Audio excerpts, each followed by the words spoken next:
Well, hello there, everybody. I see there's a riot already happening in my study. Drinks juice for power. I mean, I need my brain. I do, in fact, dare nerd.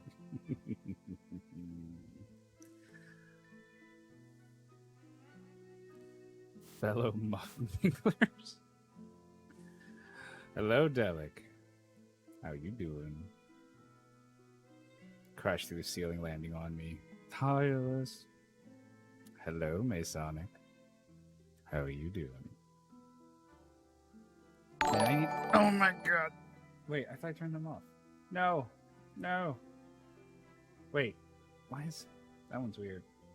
Why are these subs? Why are these here? They should be gone. They should be gone. These are not supposed to be here.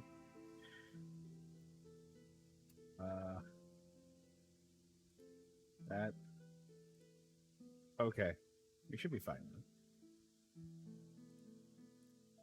I don't know why that was there. But yeah, nine months. Oh shit, we have... Well, I mean, Morp, it's pretty obvious what our sub-baby name is. Illis Jr. Since it's been 9 months.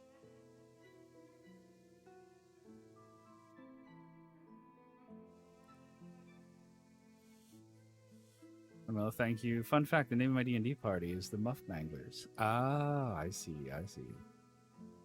Morp, what are you naming the sub-baby? I mean, yeah, Morp has a different name. We could name the sub-baby that. But pretty sure it's going to be Illis Jr.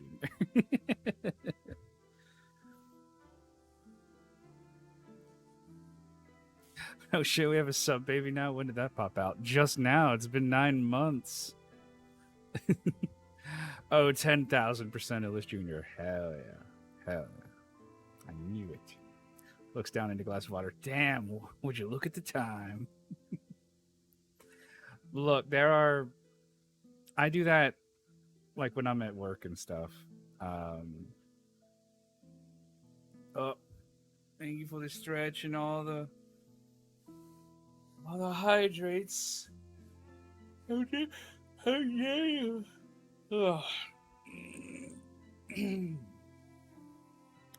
Thank you. Yeah. Yeah, it's comfy times. No alerts. Alerts big owl. No, there was no drowning the lich. You're not even going to get the full enjoyment out of it. I have achieved 0 points. Oh no.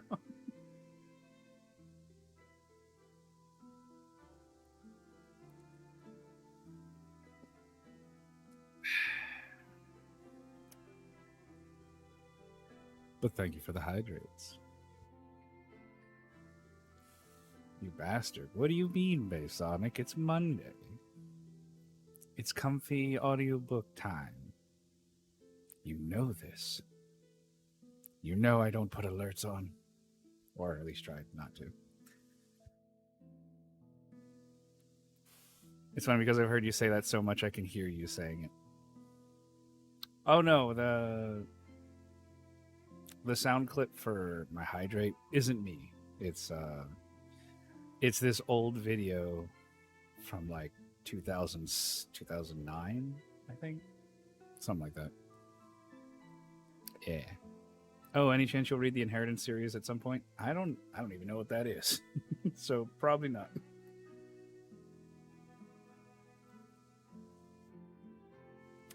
Especially... Oh, you mean for stream? I mean, it would have to be something in the public domain, like that's why I'm reading the Odyssey, is because it's in the public domain. I don't have to worry about getting written permission from somebody, getting written permission from whoever owns it.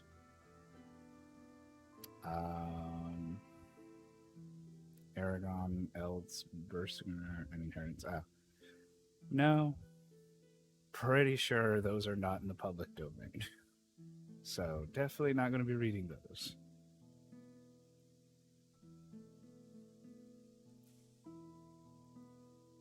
Way to put me on blast, Masonic, calling me a dork on national television. No.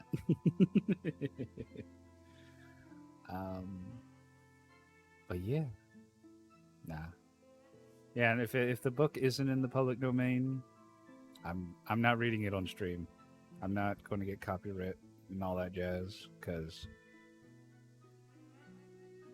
yeah, without written permission, I ain't getting into no legal battle with anybody. What if what, Delic? What do you got? Illis? No. Masonic? No.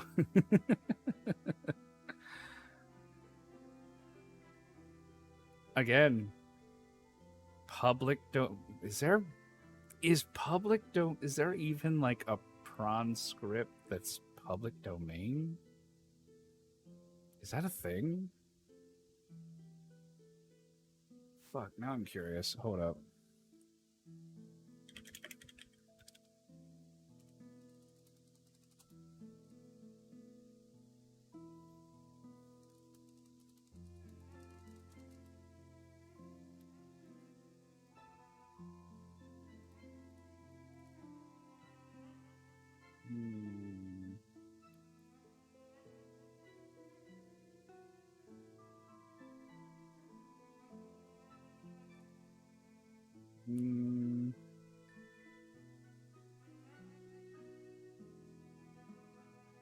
Some argue either way. Interesting.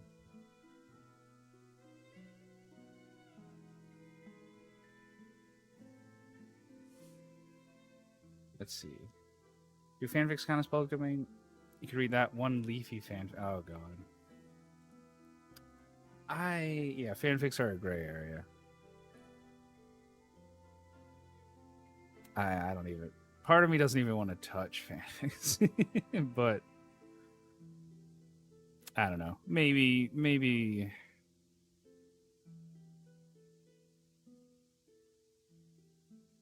in the future. Actually, you know what? No. It's going to be a future goal. Give me a second.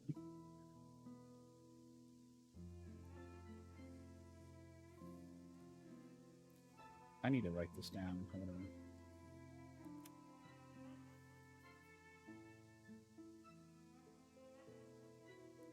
I have too much stuff on my desktop. All right. Time to add one more. Actually, no, I can just slap it in. No, never mind.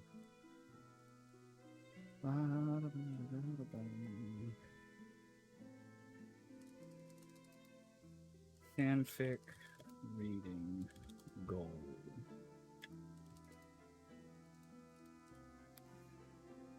Alright, we'll go ahead and slap that onto my desktop like everything else.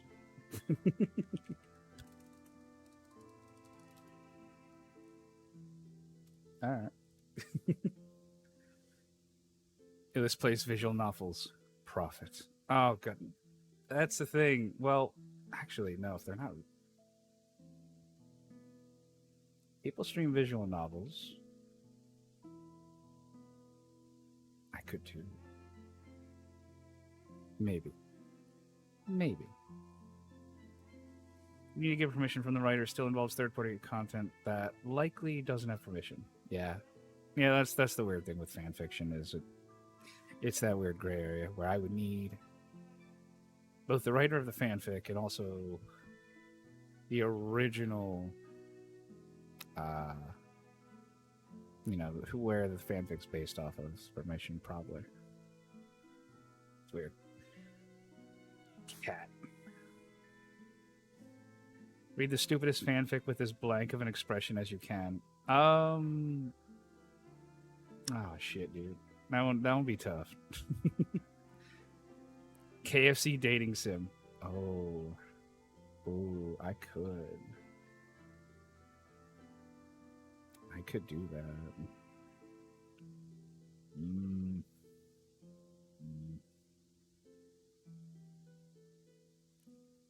Giving me ideas here.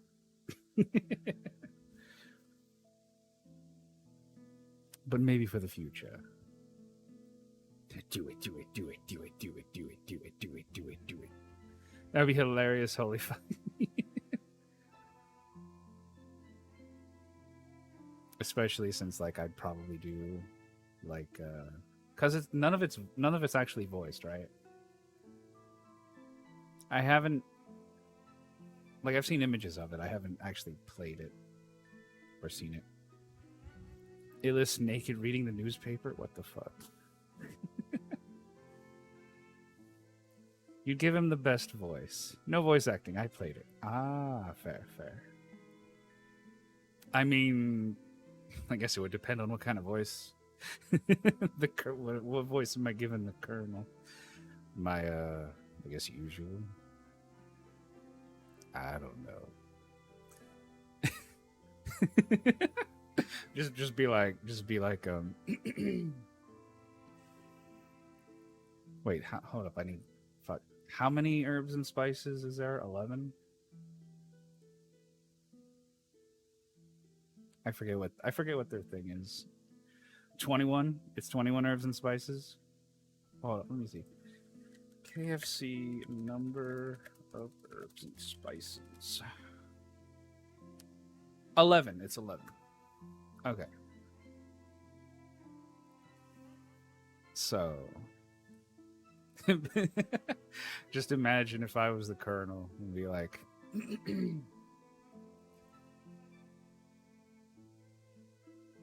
oh shit. No. Be like, hey baby, you looking to find out what the 11 herbs and spices are of my secret sauce? Not sauce. Fuck. I can't even.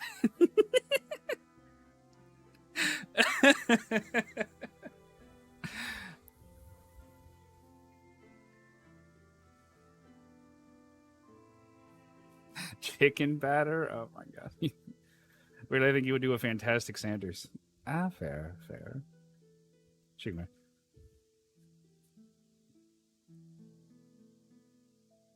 Chicken batter. Oh my god.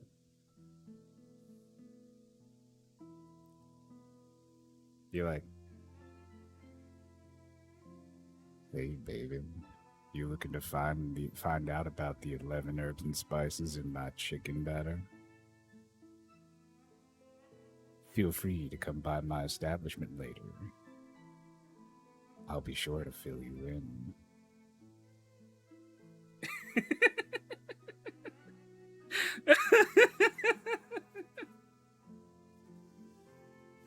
Yes. Oh no. God damn it. And there's Duper's fucking emotes. Yeah.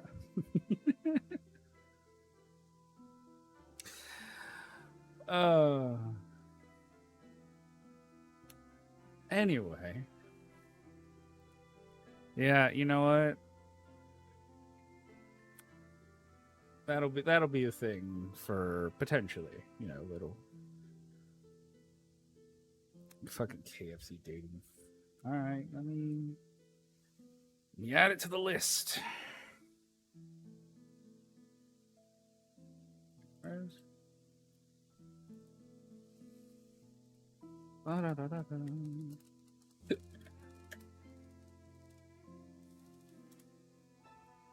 and add it to my list. Was making food. I'm here now. Oh, welcome in, Knight. Welcome in.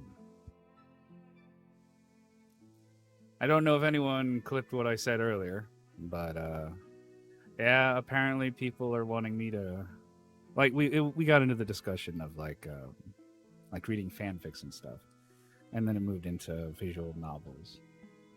So people were proposing the KFC dating sim, since none of it's voiced, and having me voice the current one.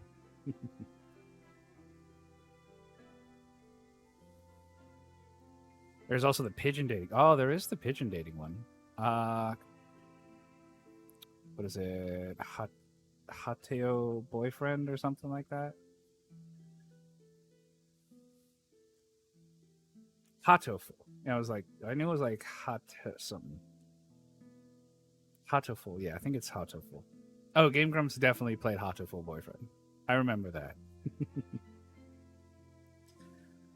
But yeah, they were considered. But with the KFC dating sim thing, they were like, I just went on a little tangent of like something along the lines of, "Hey baby, you want to learn what the 11 herbs and spices are in my chicken batter?" Only, you know, they'll beep revolvers. There's a dragon dating sim too.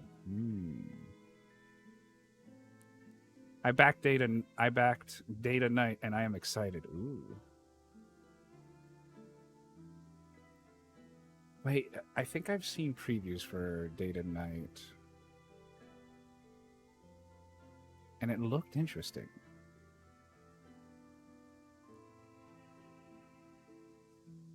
Yeah, more up. Apparently, there's a dragon dating scene. Maybe.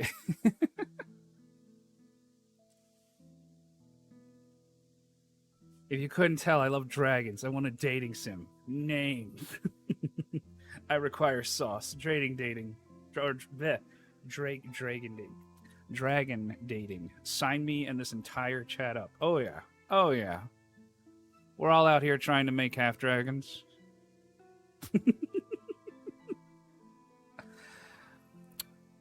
You know, or not. You know, just yeah. But yeah, no, 100%. Yes. I mean, what?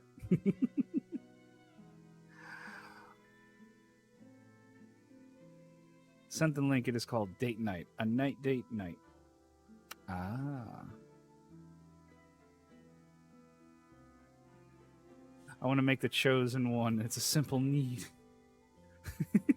I want to be the parent. I want to be the one who brings in the video game protagonist into this world.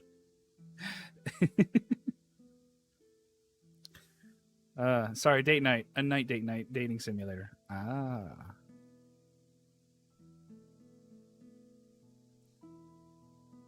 Please, dragon dating game sauce. Yeah. Yeah, Morp's requiring this dragon dating sim. You know what? How about this? I'm just gonna go on Steam and I'm gonna go to the store. We're gonna be like dragon dating sim. Not yet Indigo Pop. Not yet Indigo Pop, but it is still in the works. Okay.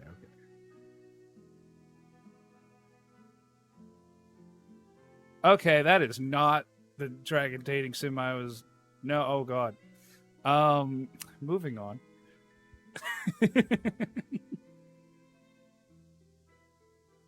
All right, whatever you do, don't look on Steam for dragon dating sim.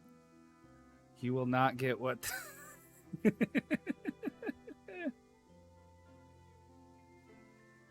Indiegogo, look, my brain has been scared out of words. Oh no, you're good. You're good. You just went through. I forget what that game's called, but you played a horror game, so fair enough. Now I have to know. Okay, fine. I'm not. Okay, look. If you have the From the Darkness, yeah. I was there. I was there for the jump scare when you. Yeah.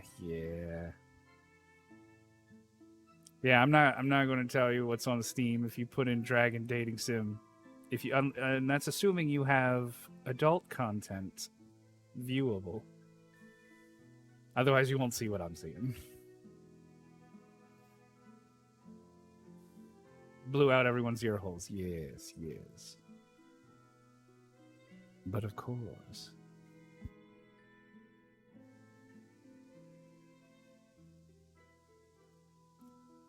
Well, you're just dating Fantasy Night. Still a win. Indeed. I don't have the money for angels with scaly wings, but I will. Very well.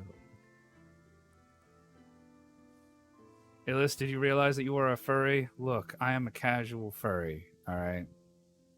I like furry art. The furries I know, both online and IRL, are dope people. Except I don't have a Sona, and because of that, I'm never going to have a suit. So that's why I say casual. Not me, ears of steel.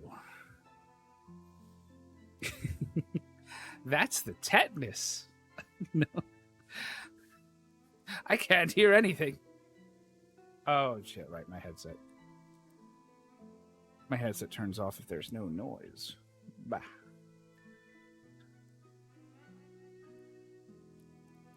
But anyway, I'm supposed to be reading the Odyssey. So maybe I should do that. Let's eat Illis. What the fuck, Masonic? What? Excuse me?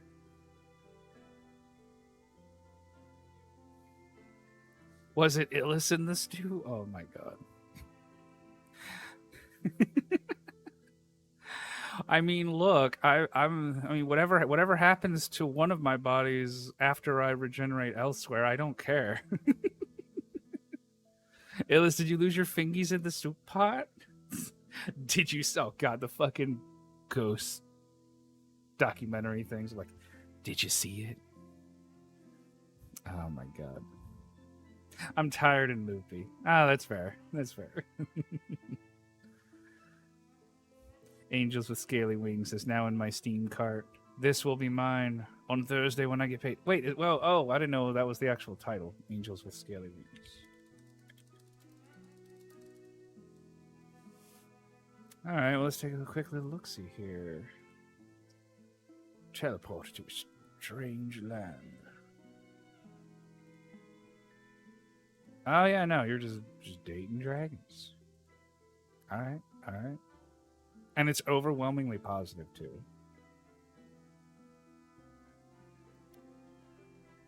Very well, very well.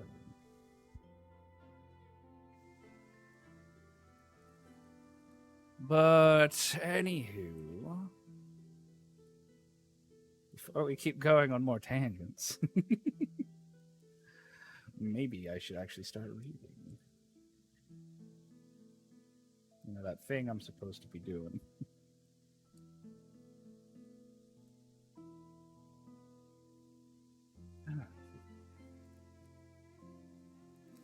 I like dragons, so this is for me. I also add dragons into my D&D world every chance I get.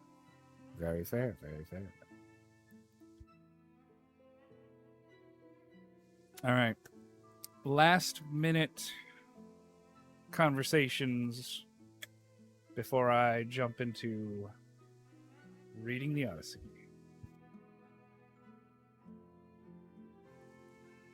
Now's your chance.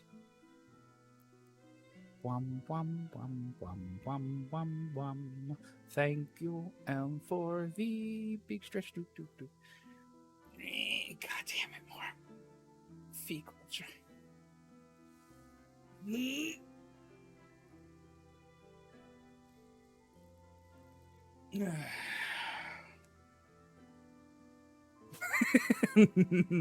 Dragons are cool. Night.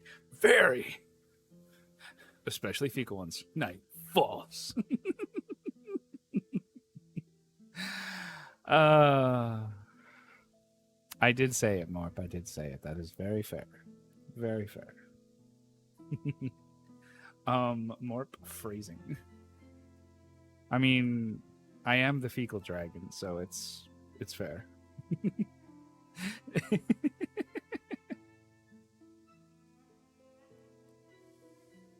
Oh man.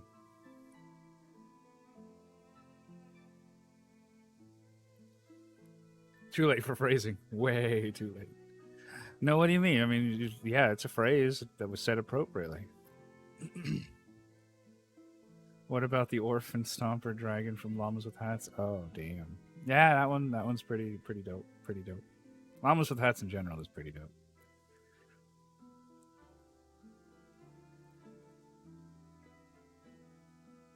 So is Illis. So Illis is a poop weasel. No, it's dragon. It's a dragon. That's not a dragon. Exactly.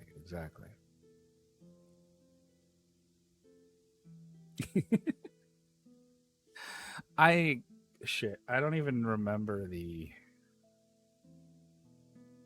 I don't even know how the whole fecal dragon thing started. We were just. God, that was a wild. That was a wild fucking Wednesday. I think it was a Wednesday. Ah, oh, god damn.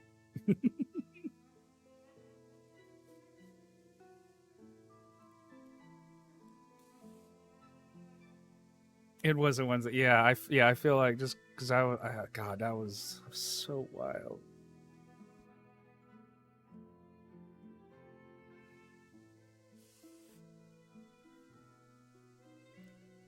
Anyway,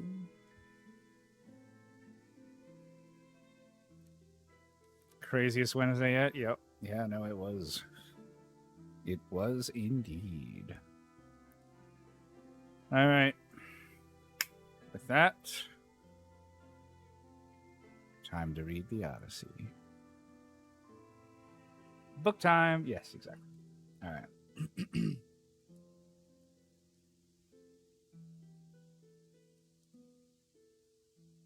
Starting Book 17. Telemachus and his mother meet. Ulysses and Eumaeus come down to the town, and Ulysses is insulted by Melanthius. He is recognized by the dog Argos. He is insulted and presently struck by Antinous with a stool.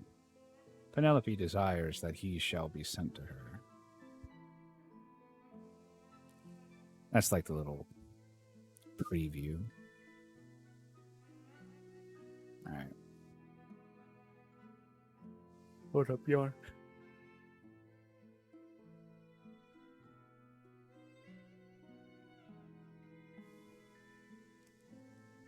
Every time I start reading, more, how dare you? Thank you for the hydrate.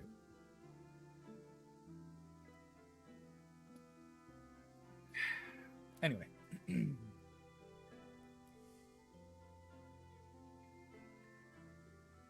When the child of morning, rosy-fingered dawn appeared, Telemachus bound on his sandals and took a strong spear that suited his hands, for he wanted to go into the city. "Old friend," said he to the swineherd, "I will now go to the town and show myself to my mother, for she will never leave off grieving till she has seen me. As for this unfortunate stranger, take him to the town and let him beg there of anyone who will give him a drink and a piece of bread.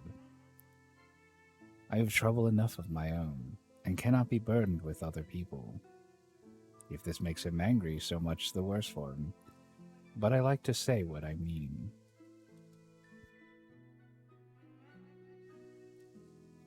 Then Ulysses said, "Sir, I do not want to stay here. A beggar can always do better in town than country, for anyone who likes can give him something. I am too old to care about remaining here at the beck and call of a master. Therefore let this man do as you have just told him, and take me to the town as soon as I have had a warm by the fire, and the day has got a little heat in it. My clothes are wretchedly thin, and this frosty morning I shall be perished with cold, for you say the city is some ways off." On this, Telemachus strode off through the yards, brooding his revenge upon the suitors. When he reached home, he stood his spear against a bearing post of the cloister, crossed the stone floor of the cloister itself, and went inside.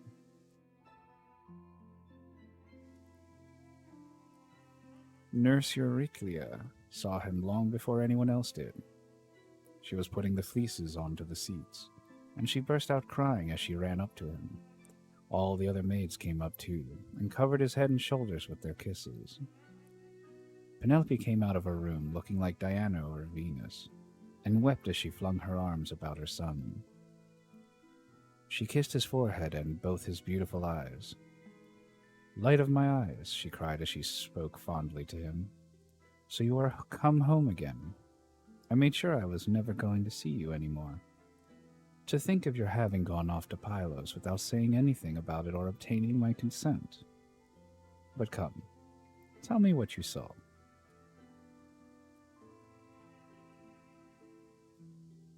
"Do not scold me, mother," answered Telemachus, "nor vex me, seeing what a narrow escape I have had. But wash your face, change your dress, go upstairs with your maids, and promise full and sufficient hecatombs to all the gods if Jove will only grant us our revenge upon the suitors. I must now go to the place of assembly to invite a stranger who has come back with me from Pylos. I sent him on with my crew and told Parias to take him home and look after him till I could come from him myself." She heeded her son's words and washed her face, changed her dress, and vowed full and sufficient hecatombs to all the gods if they would only vouchsafe her revenge upon the suitors. Telemachus went through, and out of the cloister spear in hand. Not alone, for his 2 fleet dogs went with him. Minerva endowed him with the presence of such divine comeliness that all marveled at him as he went by, and the suitors gathered around him, with fair words in their mouths and malice in their hearts. But he avoided them, and went to sit with Mentor, Antiphus, and Halitherses, old friends of his father's house, and they made him tell them all that had happened to him. Then Parias came up with Theoclymenus, whom he had escorted through the town to the place of assembly. Whereon Telemachus at once joined them. Parias was first to speak. "Telemachus," said he, "I wish you would send some of your women to my house to take away the presents Menelaus gave you."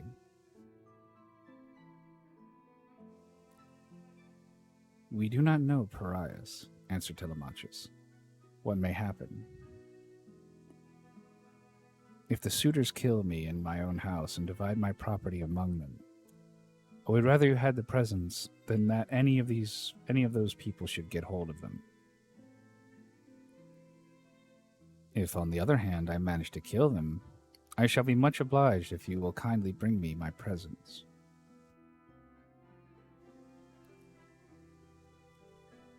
With these words, he took Theoclymenus to his own house. When they got there, they laid their cloaks on the benches and seats, went into the baths, and washed themselves.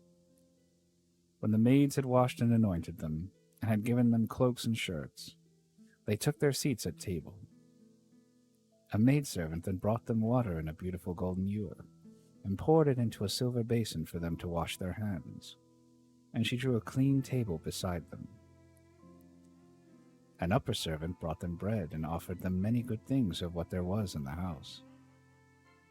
Opposite them sat Penelope, reclining on a couch by one of the bearing posts of the cloister, and spinning. Then they laid their hands on the good things that were before them, and as soon as they had enough to eat and drink, Penelope said, "Telemachus, I shall go upstairs and lie down on that sad couch, which I have not ceased to water with my tears from the day Ulysses set out for Troy with the sons of Atreus.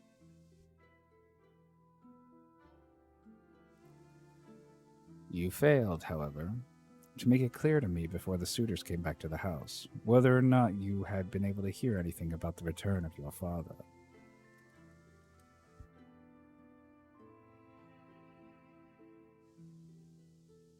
"I will tell you the truth," replied her son.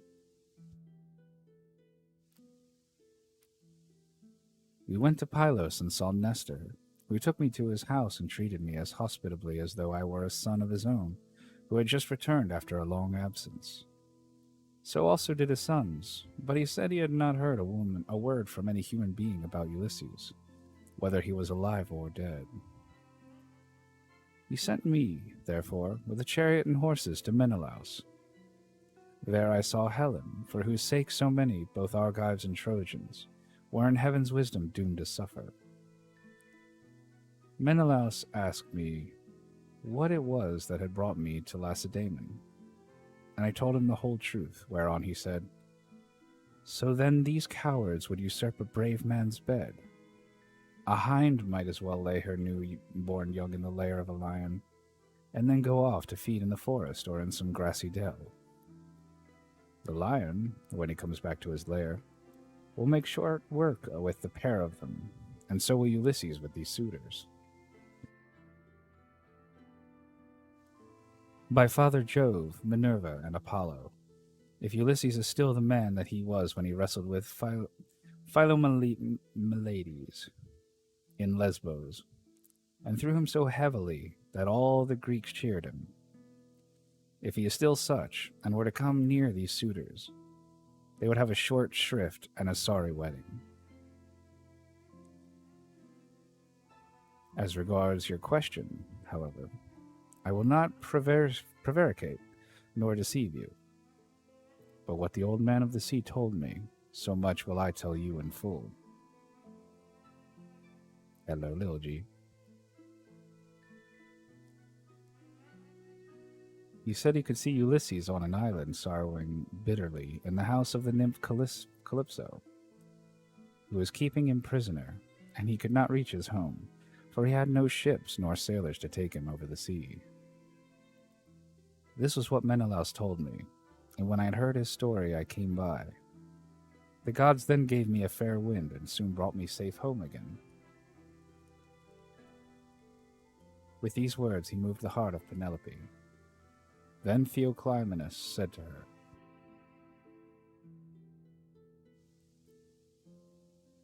"Madam, wife of Ulysses, Telemachus does not understand these things. Listen therefore to me, for I can divine them surely, and will hide nothing from you.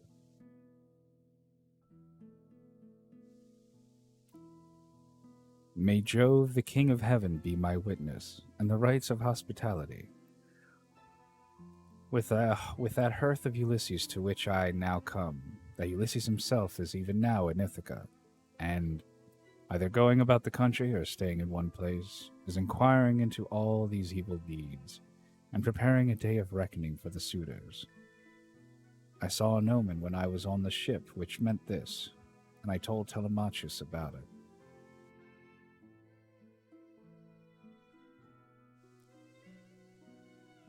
May it be even so, answered Penelope.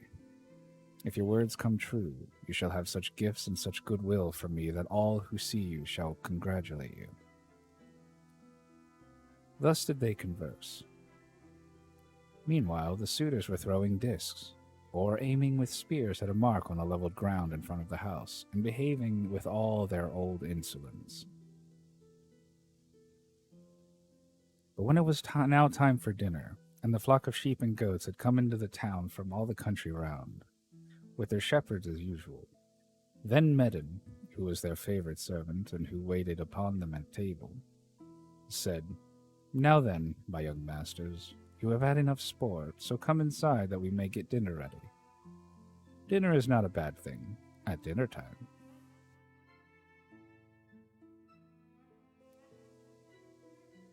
They left their sports as he told them, and when they were within the house, they laid their cloaks on the benches and seats inside, and then sacrificed some sheep, goats, pigs, and a heifer, all of them fat and well grown. Thus they made ready for their meal. In the meantime, Ulysses and the swineherd were about starting for the town, and the swineherd said, "Stranger, suppose you still want to go to the town today, as my master said you were to do. For my own part, I shall have liked you to stay here as a station hand. But I must do as my master tells me, or he will scold me later on. And a scolding from one's master is a very serious thing. Let us then be off, for it is now broad day, and it will be night again directly, and then you will find it colder."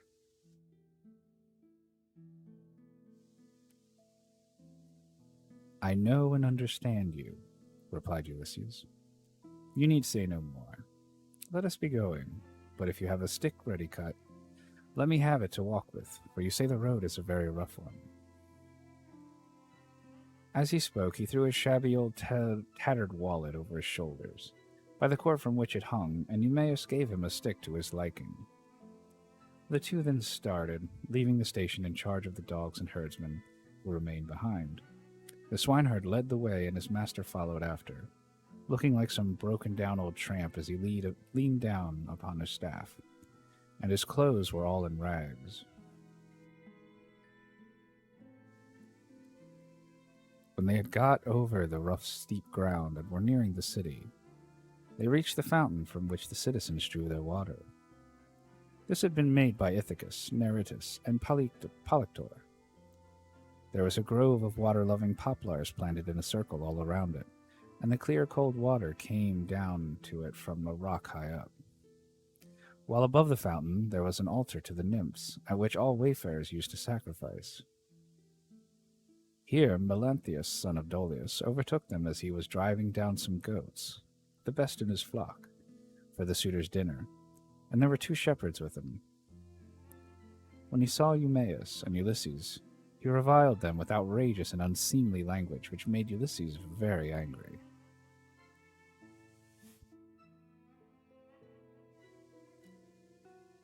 "There you go," cried he, "and a precious pair you are.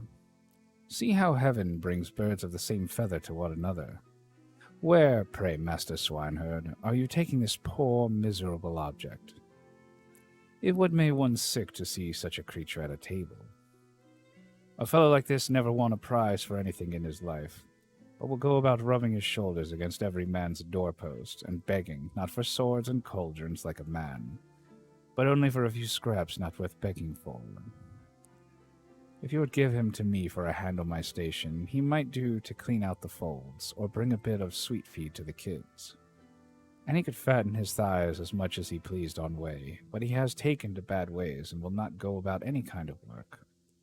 He will do nothing but beg victuals all the town over, to feed his insatiable belly.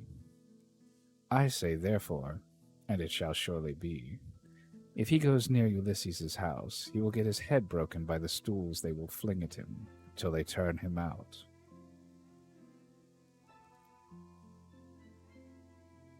On this, as he passed, he gave Ulysses a kick on the hip out of pure wantonness, but Ulysses stood firm and did not budge from the path. For a moment he doubted whether or not to fly at Melanthius and kill him with his staff, or fling him to the ground and beat his brains out. He resolved, however, to endure it and keep himself in check, but the swineherd looked straight at Melanthius and rebuked him, lifting up his hands and praying to heaven as he did so. "Fountain nymphs," he cried, "children of Jove, if ever Ulysses burned you thigh bones covered with fat, whether of lambs or kids, grant my prayer that heaven may send him home. He would soon put an end to the swaggering threats with which such men as you go about insulting people, gadding all over the town while your flocks are going to ruin through bad shepherding." Then Melanthius the goatherd answered, "You ill-conditioned cur, what are you talking about? Some day or other I will put you on a board ship and take you to a foreign country, where I can sell you and pocket the money you will fetch.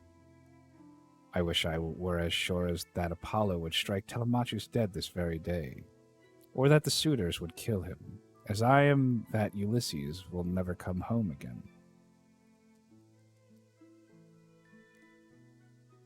With this, he left them to come on at their leisure, while he went quickly forward and soon reached the house of his master. When he got there, he went in and took his seat among the suitors opposite Eurymachus, who liked him better than any of the others.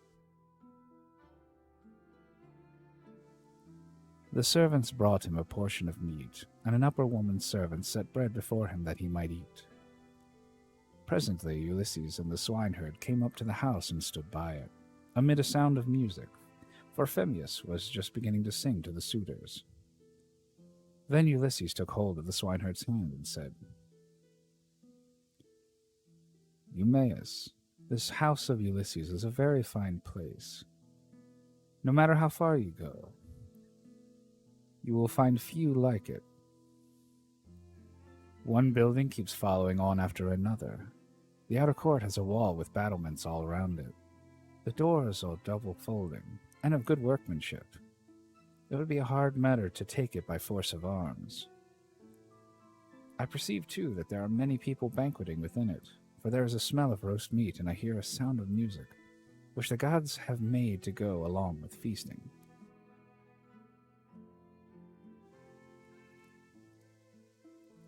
Then Eumaeus said, You have perceived aright, as indeed you generally do. But let us think what will be our best course. Will you go inside first and join the suitors, leaving me here behind you? Or will you wait here and let me go in first? But do not wait long, or someone may see you loitering about outside and throw something at you. Consider this matter, I pray you. And Ulysses answered, I understand and heed. Go in first and leave me here where I am. I am quite used to being beaten and having things thrown at me.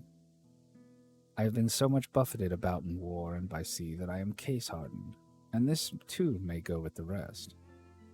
But a man cannot hide away with cravings of a hungry belly. This is an enemy which gives much trouble to all men. It is because of this that ships are fitted out to sail the seas and to make war upon other people.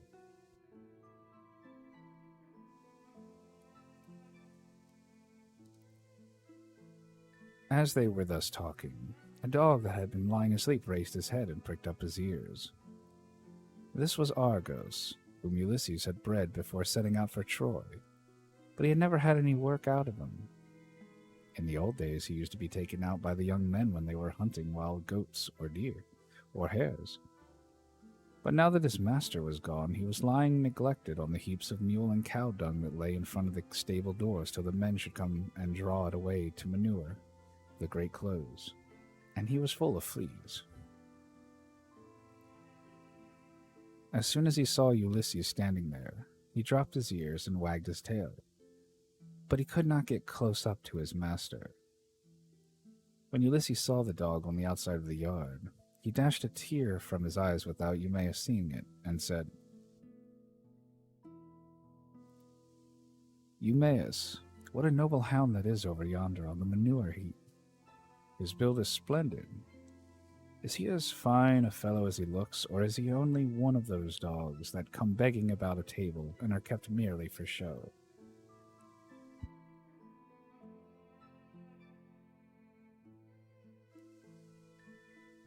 This hound, answered Eumaeus, belonged to him who has died in a far country.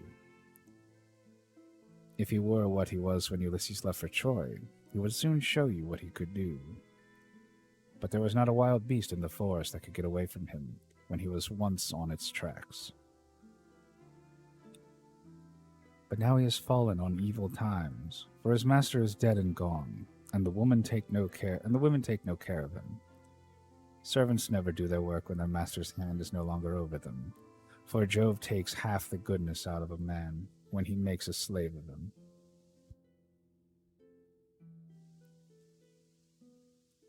As he spoke, he went inside the buildings to the cloister where the suitors were, but Argos died as soon as he had recognized his master.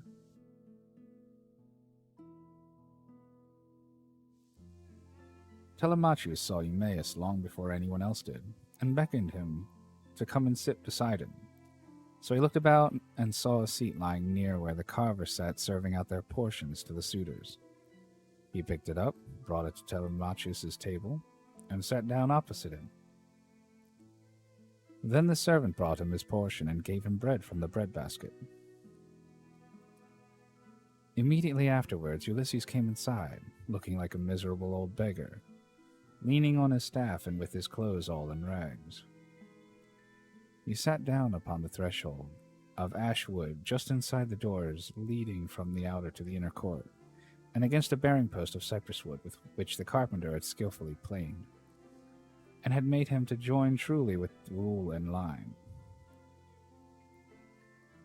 Telemachus took a whole loaf from the breadbasket with as much meat as he could hold in his 2 hands, and said to Eumaeus, "Take this to the stranger, and tell him to go the round of the suitors, and beg from them. A beggar must not be shamefaced."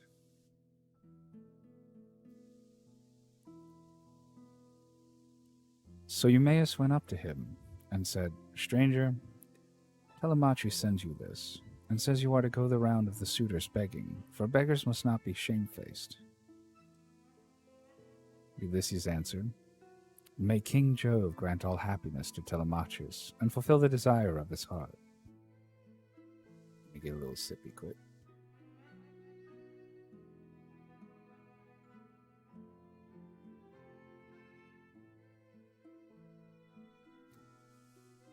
Alrighty then.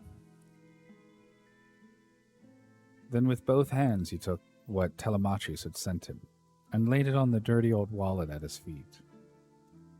He went on eating it while the bard was singing, and had just finished his dinner as he left off. The suitors had applauded the bard, whereon Minerva went up to Ulysses and prompted him to bake pieces of bread from each of the suitors, that he might see what kind of people they were, and tell the good from the bad. But come what might, she was not going to save a single one of them.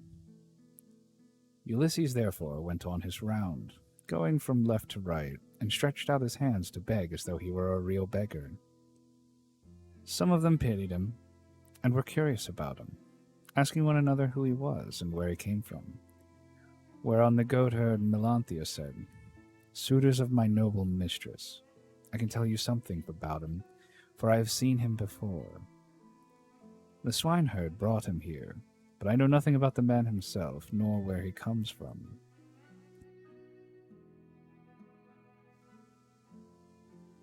On this, Antinous began to abuse the swineherd.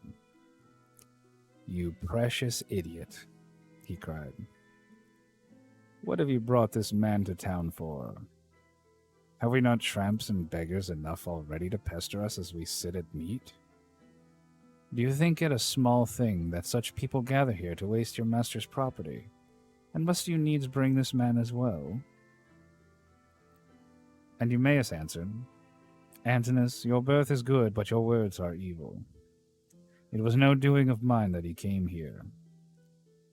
Who is likely to invite a stranger from a foreign country, unless it be one of those who can do public service as a seer, a healer of hurts, a carpenter, or a bard who can charm us with his singing? Such men are welcome all over the world, but no one is likely to ask a beggar who will only worry him. You are always harder on Ulysses' servants than any of the other suitors are, and above all on me, but I do not care so long as Telemachus and Penelope are alive and here."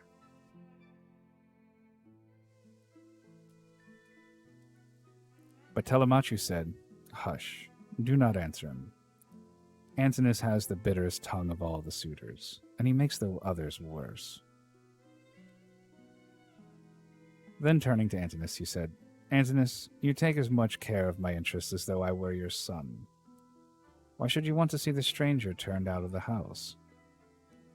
Heaven forbid. Take something and give it to him. Give it him yourself. I do not grudge it. I bid you take it. Never mind my mother, nor any of the other servants in this house. But I know you will not do what I say, for you are more fond of eating things yourself than of giving them to other people."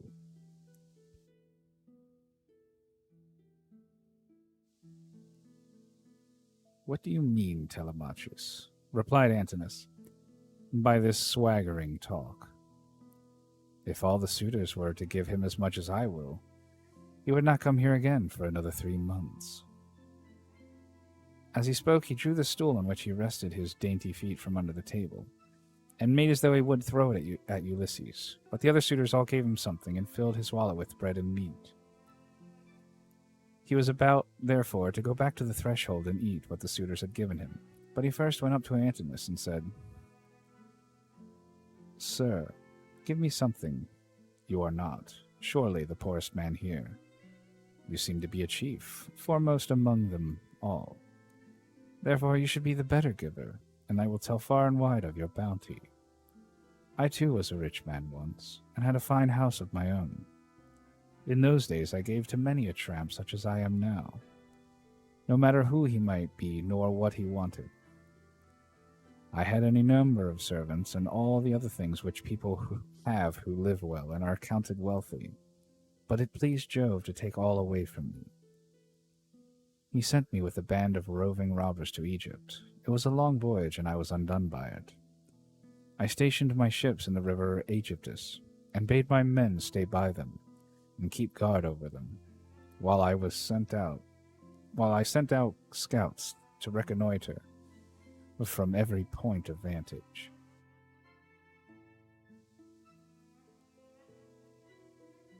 But the men disobeyed my orders, took their own devices, and ravaged the land of the Egyptians, killing the men and taking their wives and children captives.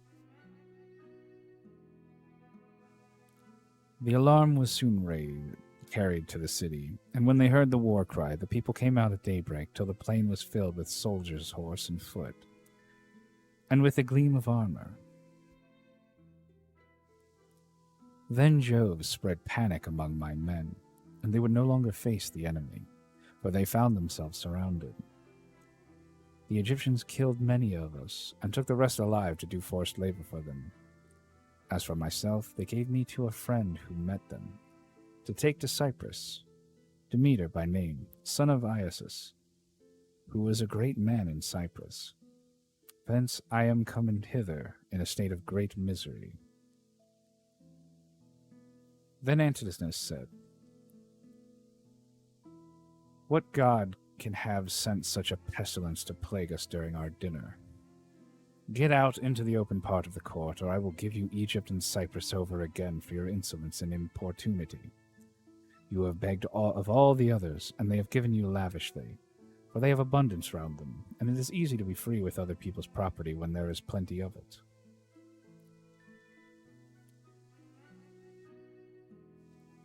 On this, Ulysses began to move off, and said, Your looks, my fine sir, are better than your breeding.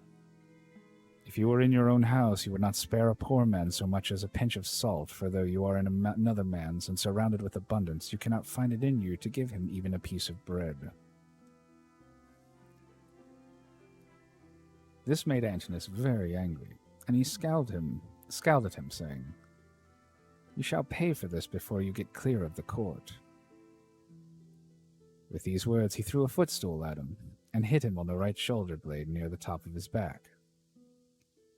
Ulysses stood firm as a rock, and the blow did not even stagger him, but he shook his head in silence as he brooded on his revenge. Then he went back to the threshold and sat down there, laying his well-filled wallet at his feet.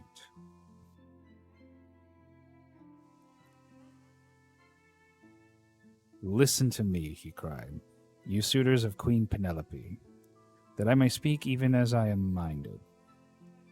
A man knows neither ache nor pain if he gets hit while fighting for his money, or for his sheep or his cattle. And even so, Antinous has hit me while in the service of my miserable belly, which is always getting people into trouble. Still, if the poor have gods and avenging deities and all, I pray them that Antinous may come to a bad end before his marriage.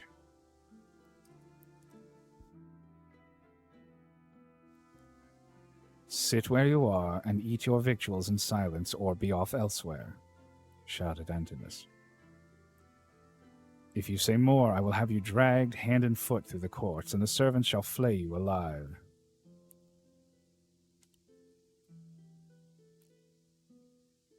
The other suitors were much displeased at this, and one of the young men said, Antinous, you did ill in striking that poor wretch of a tramp. It'll be worse for you if he should turn out to be some god. And we know the gods do go about disguised in all sorts of ways as people from foreign countries, and travel about the world to see who do amiss and who righteously. Thus said the suitors, but Antinous paid them no heed.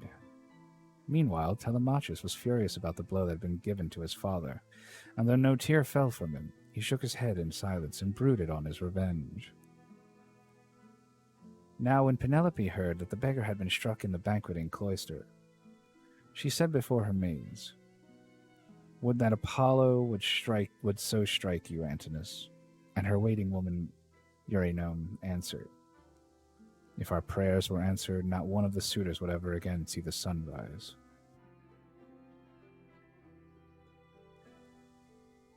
Then Penelope said, "Nurse, I hate every single one of them, for they mean nothing but mischief, and I hate Antinous like the darkness of death itself. A poor, unfortunate tramp has come begging about the house for sheer want. Everyone else has given him something to put in his wallet, but Antinous has hit him on the right shoulder blade with a footstool." Thus did she talk with her maids as she sat in her own room, and in the meantime Ulysses was getting his dinner. Then she called for the swineherd and said, "Eumaeus, go and tell the stranger to come here. I want to see him and ask him some questions. He seems to have traveled much, and he may have seen or heard something of my unhappy husband."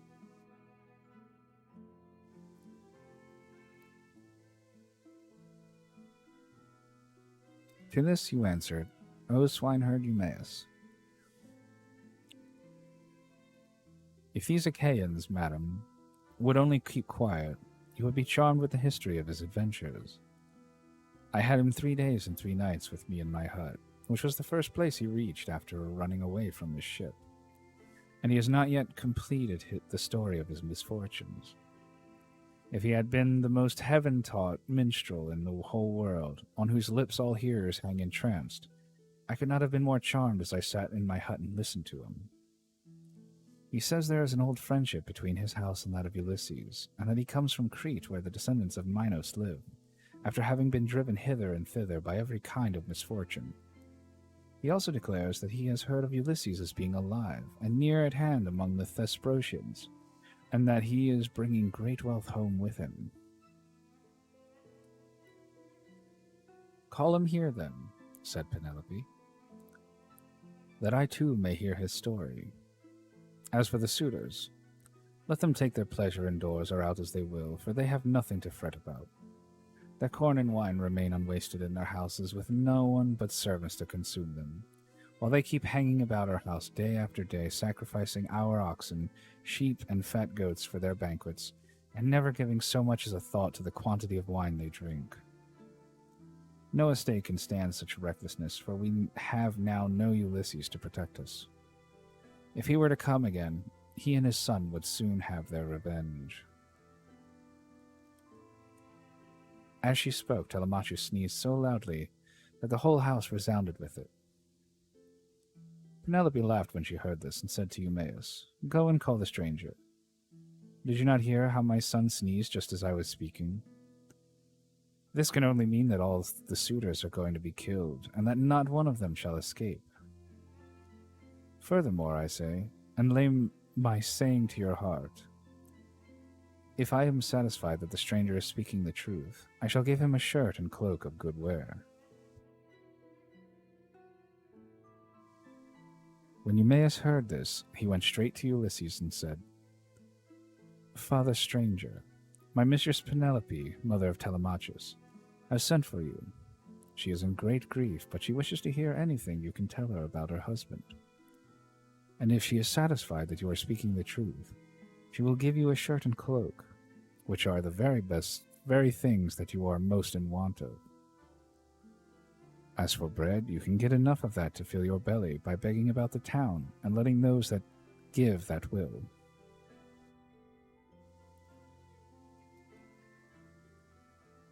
"I will tell Penelope," answered Ulysses, "nothing but what is strictly true. I know all about her husband, and have been partner with him in affliction. But I am afraid of passing through this crowd of cruel suitors, for their pride and insolence reach heaven. Just now, moreover, as I was going about the house without doing any harm, a man gave me a blow that hurt me very much, but neither Telemachus nor anyone else defended me. Tell Penelope, therefore, to be patient and wait till sundown. Let her give me a seat close up to the fire, for my clothes are worn very thin. You know they are, for you have seen them ever since I first asked you to help me. She can then ask me about the return of her husband. The swineherd went back when he heard this, and Penelope said as she saw him cross the threshold, "Why did you not bring him here, Eumaeus? Is he afraid that someone will ill-treat him, or is he shy of coming inside the house at all? Beggars should not be shamefaced." To this you answered, O swineherd Eumaeus, "The stranger is quite reasonable. He is avoiding the suitors and is only doing what anyone else would do. He asks you to wait till sundown, and it will be much better, madam, that you should have him all to yourself, when you can hear him and talk to him as you will." "The man is no fool," answered Penelope.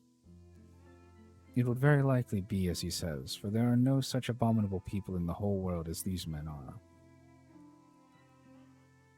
When she had done speaking, Eumaeus went back to the suitors, for he had explained everything. Then he went up to Telemachus and said in his ear that no one could overhear him, "My dear sir, I will now go back to the pigs to see after your property and my own business.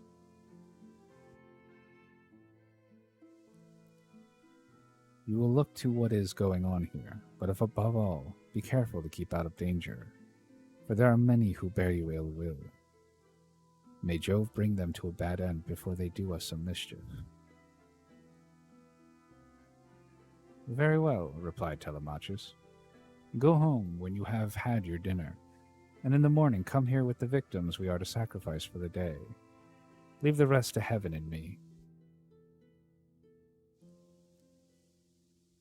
On this, Eumaeus took his seat again, and when he had finished his dinner, he left the courts and the cloister with the men at table, and went back to his pigs. As for the suitors, they presently began to amuse themselves with singing and dancing, for it was now getting on towards evening. End of Book 17. I'm gonna need a little bit of sippy sip, hold up.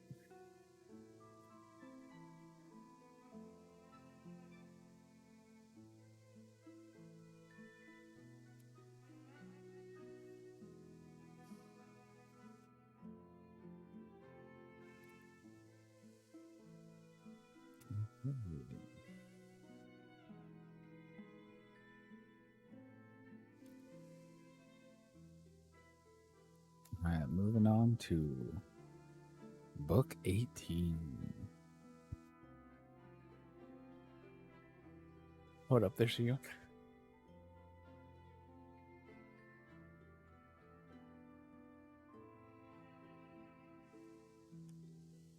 Sorry about that.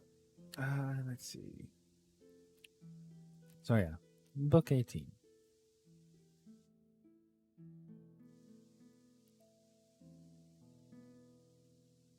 Now there came a certain common tramp who used to go begging all over the city of Ithaca, and was notorious as an incorrigible glutton and drunkard. This man had no strength nor stay in him, but he was a great hulking fellow to look at. His real name, the one his mother gave him, was Arneus, but the young men of the place called him Iris, because he used to run errands for anyone who would send him.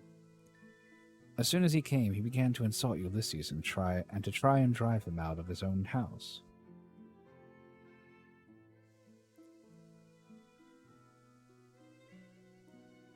"Be off, old man," he cried, "from the doorway, or you shall be dragged out neck and heels. Do you not see that they are all giving me the wink, and wanting me to turn you out by force, only I do not like to do so? Get up then and go of yourself, or we shall come to blows." Ulysses frowned on him and said, "My friend, I do you no manner of harm. People give you a great deal, but I am not jealous. There is room enough in this doorway for the pair of us, and you need not grudge me things that are not yours to give. You seem to be just such another tramp as myself, but perhaps the gods will give us better luck by and by." Do not, however, talk too much about fighting, or you will incense me, and old though I am, I shall cover your mouth and chest with blood.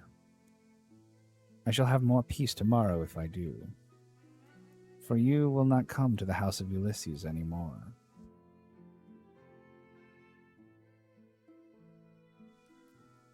Iris was very angry and answered, You filthy glutton, you run on trippingly like an old fish fag. No. I know it's old term, but no.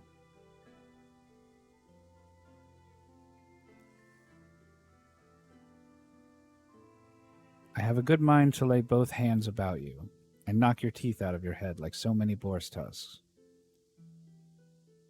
Get ready, therefore, and let these people here stand by and look on.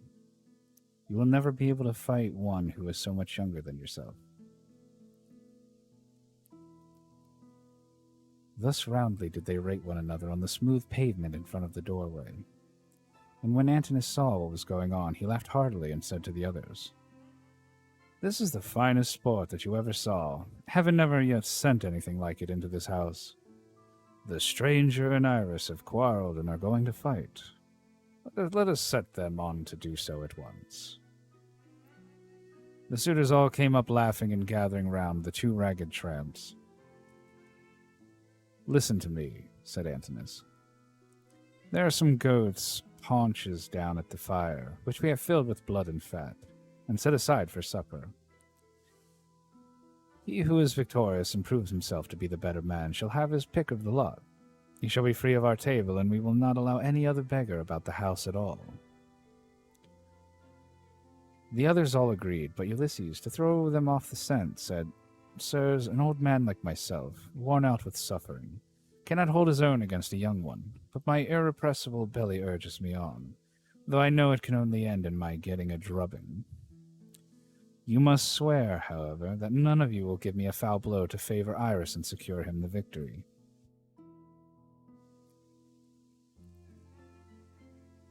They swore as he told them, and when they had completed their oath to Telemachus, put in a word, and said, Stranger, if you have a mind to settle with this fellow, you need not be afraid of anyone here.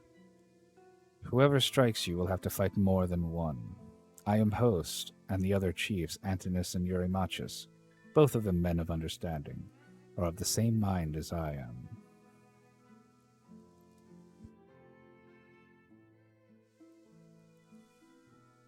No, Knight, I gotcha.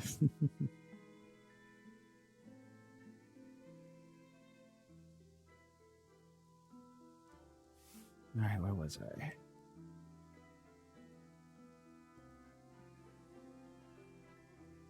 Okay, there we go. Everyone assented, and Ulysses girded his old rags about his loins, thus baring his stalwart thighs, his broad chest and shoulders, and his mighty arms. But Minerva came up to him and made his limbs even stronger still. The suitors were beyond measure astonished, and one would turn towards his neighbor, saying, The stranger has brought such a thigh out of his old rags that there will soon be nothing left of Iris. Iris began to be very uneasy as he heard them, but the servants girded him by force and brought him into the open part of the court in such a fright that his limbs were all of a tremble.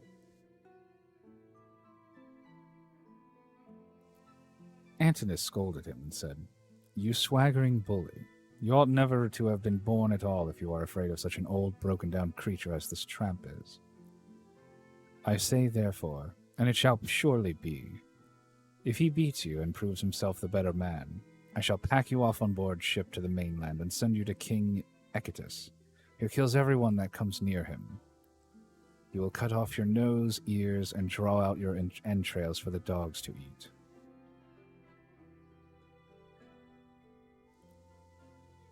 This frightened Iris still more, but they brought him into the middle of the court, and the two men raised their hands to fight. Then Ulysses considered whether he should let drive so hard at him as to make an end of him then and there, or whether he should give him a lighter blow that should only knock him down. In the end, he deemed it best to give the lighter blow for fear the Achaeans should begin to suspect who he was.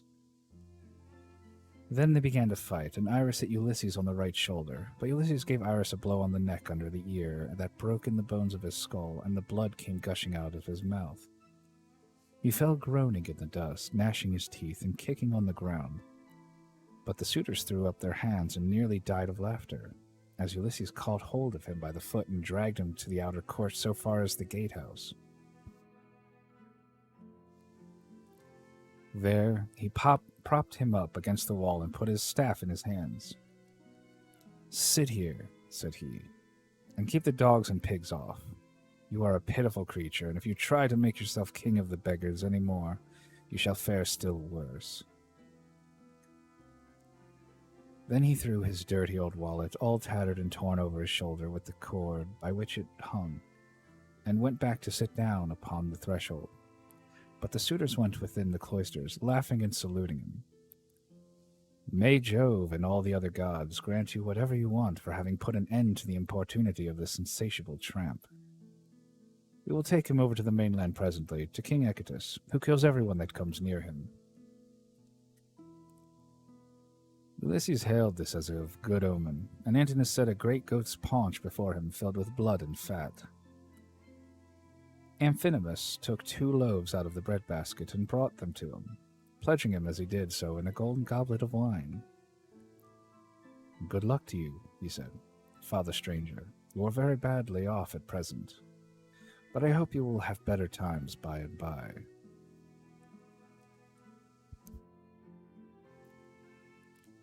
To this Ulysses answered, "Amphinomus, you seem to be a man of good understanding, as indeed you may well be, seeing whose son you are.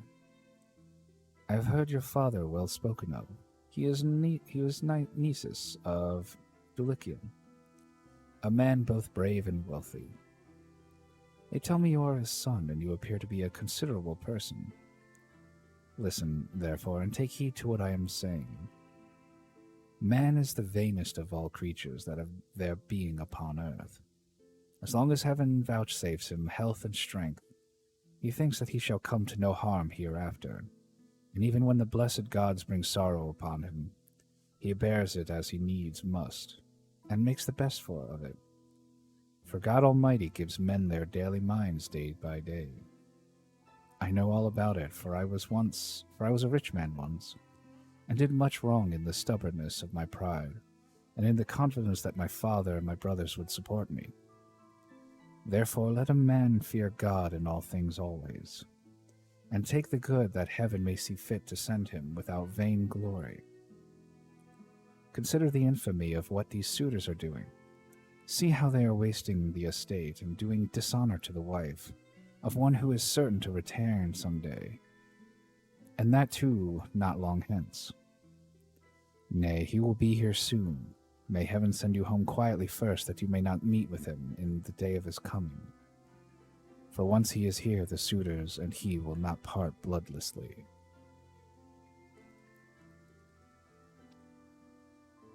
With these words he made a drink offering, and when he had drunk, he had put the gold cup again into the hands of Amphinomus, who walked away serious and bowing his head, for he foreboded evil. But even so, he did not escape destruction, for Minerva had doomed him to fall by the hand of Telemachus. So he took his seat again at the place from which he had come.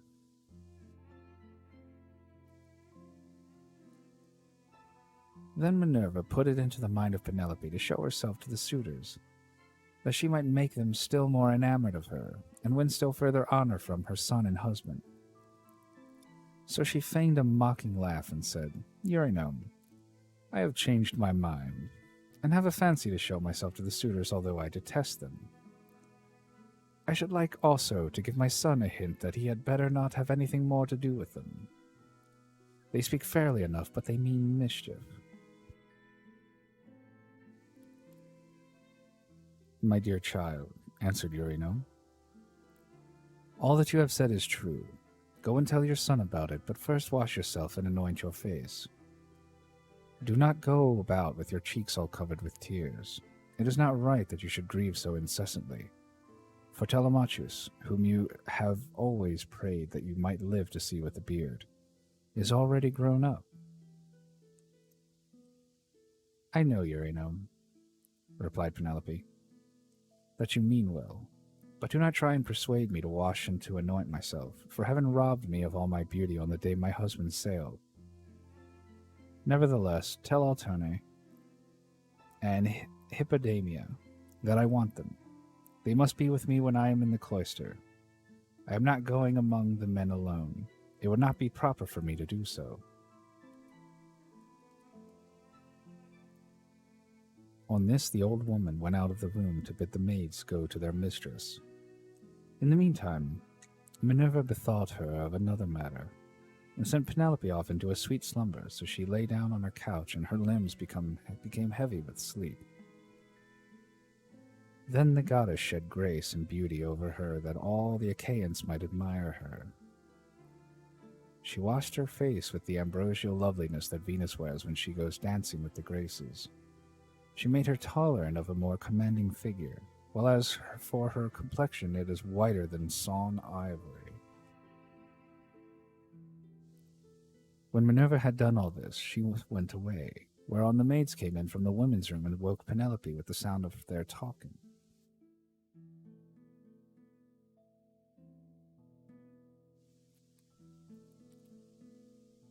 "What an exquisitely delicious sleep I have been having," said she, as she passed her hands over her face.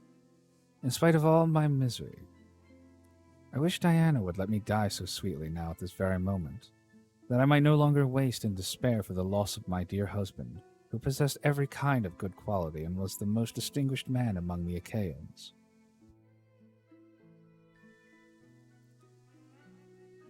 With these words, she came down from her upper room, not alone, but attended by two of her maidens. And when she reached the suitors, she stood by one of the bearing posts, supporting the roof of the cloister, holding a veil before her face, and with a staid maidservant on either side of her. As they beheld her, the suitors were so overpowered and became so desperately enamored of her, that each one prayed he might win her for his own bedfellow. Go and take a little sippy for all these thirsty bitches. Hold up.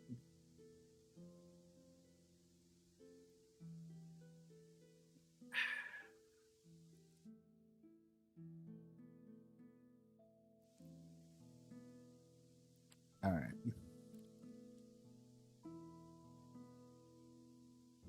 "Telemachus," said she, addressing her son, "I fear you are no longer so discreet and well-conducted as you used to be. When you were younger, you had a greater sense of propriety. Now, however, that you are grown up, though a stranger to look at you would take you for the son of a well-to-do father as far as size and good looks go, your conduct is by no means what it should be. What is all this disturbance that has been going on, and how came you to allow a stranger to be so disgracefully ill-treated? What would have happened if he had suffered serious injury while a suppliant in our house? Surely this would have been very discreditable to you."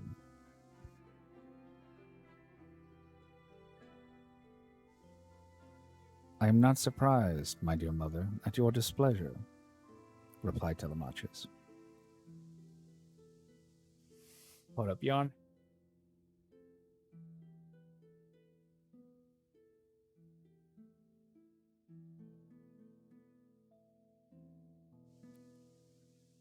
Okay, let's see.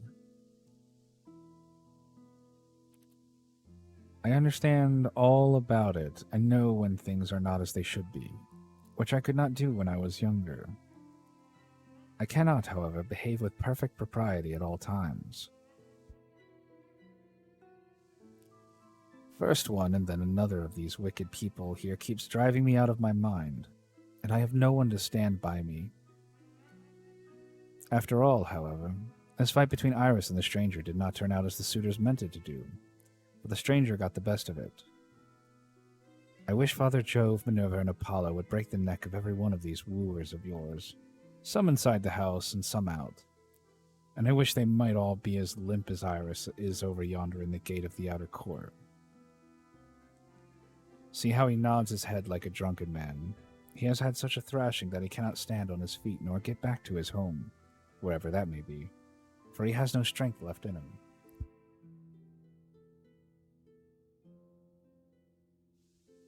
Thus did they converse. Eurymachus then came up and said, Queen Penelope, daughter of Icarius, if all the Achaeans and Aeacian Argos could see you at this moment, you would have still more suitors in your house by tomorrow morning. For you are the most admirable woman in the whole world, both as in regards personal beauty and strength of understanding. To this Penelope replied, Eurymachus, heaven robbed me of all my beauty, whether of face or figure, when the Argives set sail for Troy, and my dear husband with them. If he were to return and look after my affairs, I should both be more respected and show a better presence to the world. As it is, I am oppressed with care, and with the afflictions which heaven has seen fit to heap upon me. My husband foresaw it all, and when he was leaving home, he took my right wrist in his hand. Wife, he said, we shall not all of us come home safe from Troy, for the Trojans fight well both with bow and spear. They are excellent also at fighting from chariots, and nothing decides the issue of a fight sooner than this. I know not, therefore, whether heaven will send me back to you, or whether I may not fall over there at Troy. In the meantime, do you look after things here. Take care of my father and mother as at present, and even more so during my absence. But when you see our son growing a beard, then marry whom you will, and leave this your present home. This is what he said, and now it is all coming true. A night will come when I shall have to yield myself to a marriage which I detest, for Jove has taken from me all hope of happiness.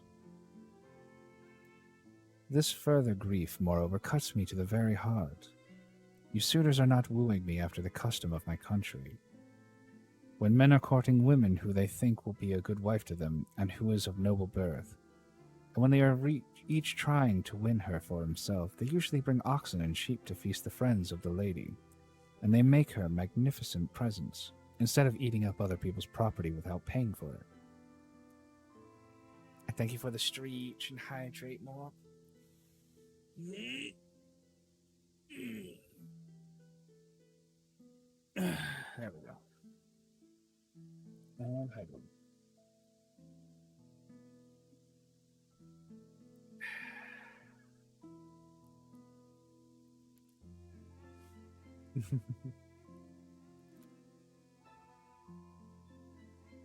This was what she said, and Ulysses was glad when he heard her trying to get presents out of the suitors, and flattering them with fair words which he knew she did not mean. Then Antinous said, Queen Penelope, daughter of Icarius, take as many presents as you please from anyone who will give them to you. It is not well to refuse a present, but we will not go about our business nor stir from where we are till you have married the best man among us, whoever he may be. The others applauded what Antinous had said, and each one sent a servant to bring his present. Antinous' man returned with a large and lovely dress, most exquisitely embroidered. It had 12 beautifully made brooch pins of pure gold with which to fasten it. Eurymachus immediately brought her a magnificent chain of gold and amber beads that gleamed like sunlight. Eurydamas's 2 men returned with some earrings fashioned into 3 brilliant pendants which glistened most beautifully, while King Pisander, son of Polyctor, gave her a necklace of the rarest workmanship, and everyone else brought her a beautiful present of some kind.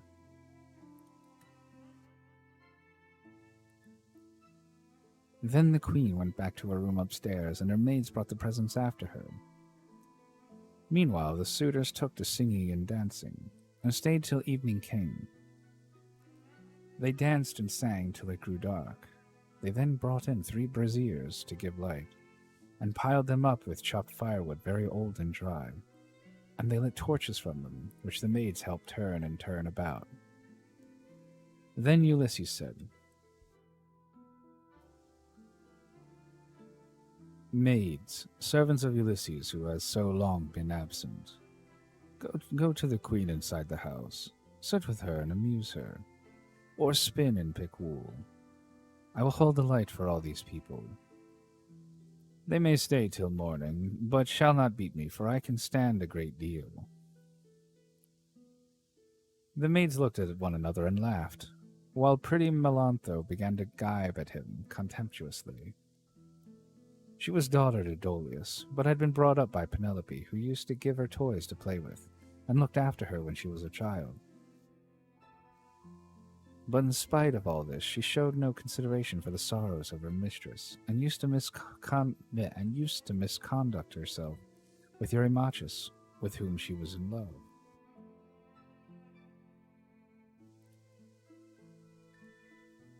Poor wretch, said she. Are you gone clean out of your mind? Go and sleep in some smithy or a place of public gossips instead of chattering here. Are you not ashamed of opening your mouth before your betters, so many of them too? Has the wine been getting into your head, or do you always babble in this way?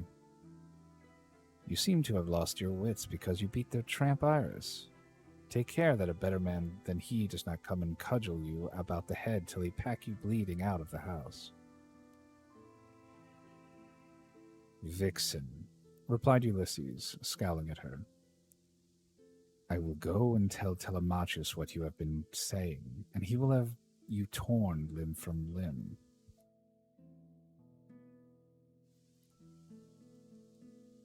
With these words he scared the women, and they went off into the body of the house. They trembled all over, for they thought he would do as he said. But Ulysses took his stand near the burning braziers, holding up torches and looking at the people, brooding the while on the things that should surely come to pass. But Minerva would not let the suitors for one moment cease their insolence, for she wanted Ulysses to become even more bitter against them. She therefore sent Eurymachus, son of Polybus, on to gibe at him, which made the others laugh. Listen to me, said he, you suitors of Queen Penelope, that I may speak even as I am minded. It is not for nothing that this man has come to the house of Ulysses. I believe the light has not been coming from the torches, but from his own head, for his hair is all gone, every bit of it. Then turning to Ulysses, he said, Stranger, will you work as a servant if I send you to the wolds and see that you are well paid?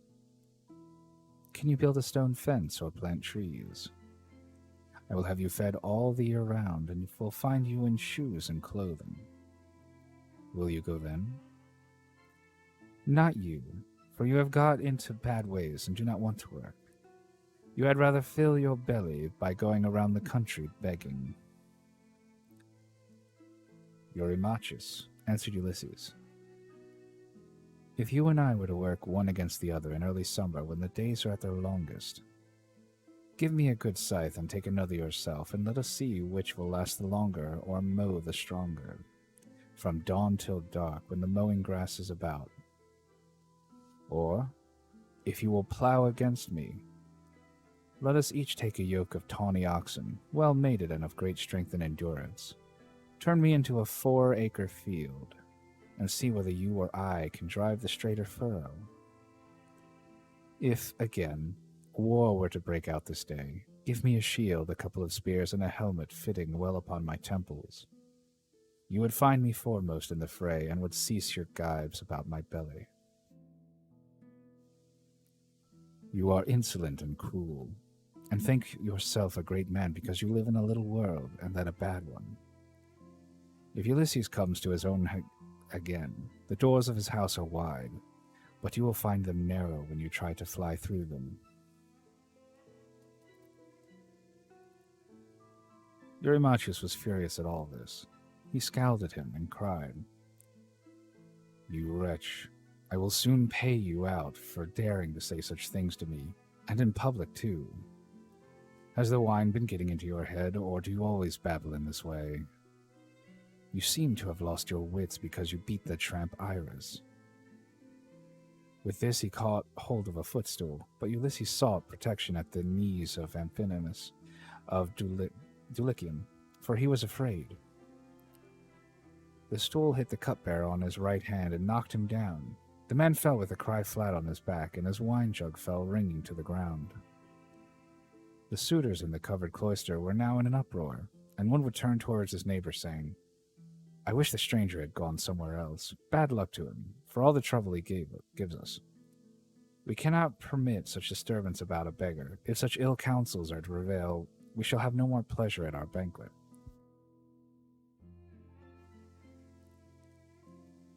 On this, Telemachus came forward and said, "Sirs, are you mad? Can you not carry your meat and your liquor decently? Some evil spirit has possessed you. I do not wish to drive any of you away, but you have had your suppers, and the sooner you all go home to bed, the better." The suitors bit their lips and marveled at the boldness of his speech. But Amphinomus, the son of Nisus, who was son of Aretius, said, "Do not let us take offense. It is unreasonable, so let us make no answer."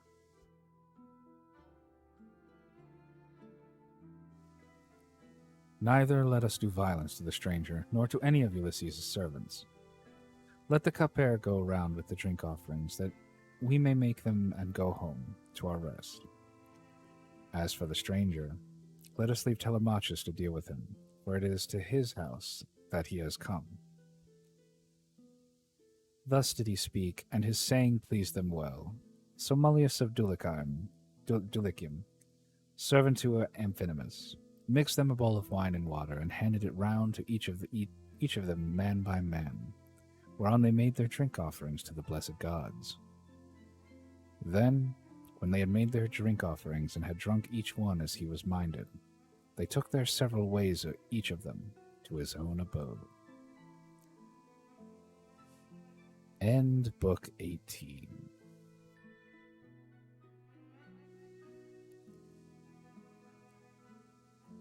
I kind of liked how the one part they were, where is it? When they were saying how, like, all the hair is gone. Where was it? Where is it?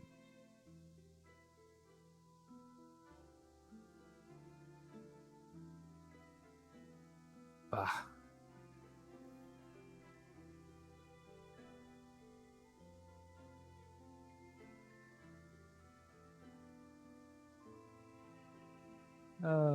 But yeah, no, it was just like, hey, is the light coming from the candles or is it coming from your head? Because you're baldy.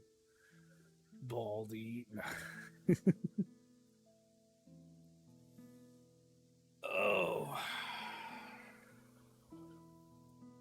I found that entertaining. But yeah. Let me get some sippy.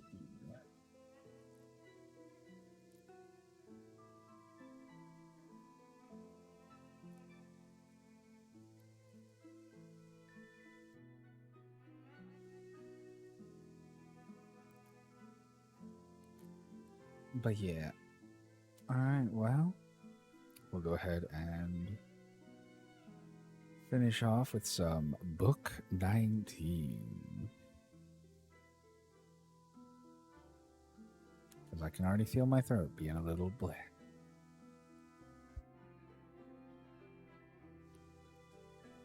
Actually, how big of a chapter is it? Oh, this is going to be a big one. Oh, Noodle. Hey, Kite. How you doing? Welcome in, Raiders. Welcome in. No alerts at the moment, since it's just reading time. But I'm going to go ahead and do a little shouty-outy for Kite here. Yeah, if you don't know or haven't seen them before, go check out Kite, or aka Noodle.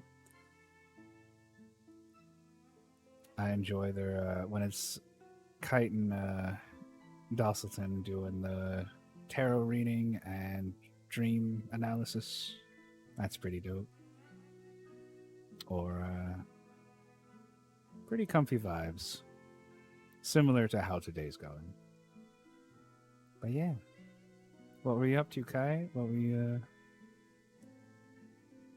For those of you who don't know me, I am Illis. I am a comfy chaos lich. Mondays I do book readings, which today is the Odyssey by Homer, and otherwise on Saturdays it's a lot more chaotic. Where it's me and my friends, the Chaos Crew. New DLC for Gunfire. Ooh, hell yeah! A lot of fun. Broke the game is in a bunch of ways. Oh, fair. Oh, I bet. That's a game I need to get into. But yeah, welcome in. If you enjoy having the audiobook experience, I'm going to be starting book 19 of the Odyssey. Feel free to just lurk and vibe. If not, we got things to do. Go ahead and enjoy your day. Go do your thing. But again, Kite, thanks for bringing your community over, and thanks for stopping by.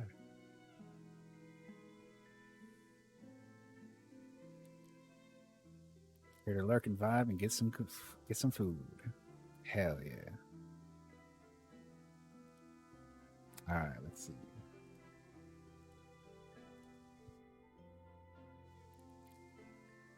Book 19.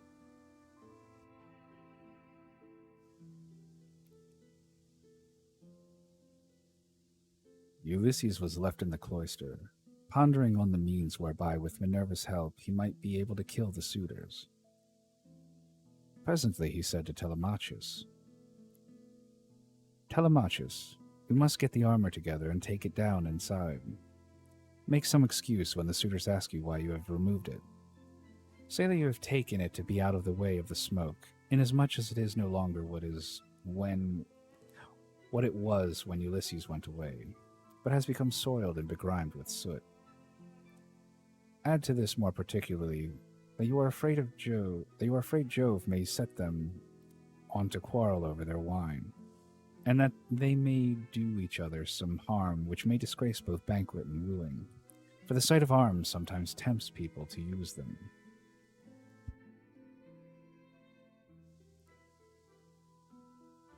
Telemachus approved of what his father had said, so he called Nurse Euryclea and said, "Nurse, shut the women up in their room while I take the armor that my father left behind him down into the storeroom. No one looks after it now my father is gone, and has got all smirched with soot during my own boyhood. I want to take it down where the smoke cannot reach it." "I wish, child," answered Euryclea, "that you would take the management of the house into your own hands altogether, and look after all the property yourself. But who is to go with you and light you to the storeroom? The maids would have done so, but you would not let them." "The stranger," said Telemachus, "shall show me a light. When people eat my bread, they must earn it, no matter where they come from." Euryclea did as she was told, and bolted the women inside their room. Then Ulysses and his son made all haste to make the helmets, shields, and spears inside. And Minerva went before them with a gold lamp in her hand that shed a soft and brilliant radiance, whereon Telemachus said, "Father, my eyes behold a great marvel. The walls with the rafters, crossbeams, and the supports on which they rest are all aglow as with a flaming fire.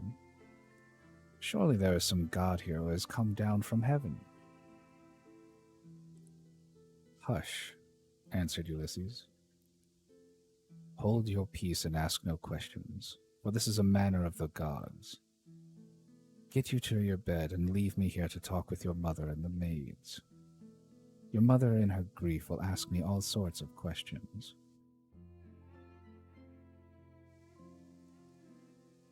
On this, Telemachus went by torchlight to the other side of the inner court, to the room in which he always slept. There he lay in his bed till morning, while Ulysses was left in the cloister, pondering on the means whereby, with Minerva's help, he might be able to kill the suitors.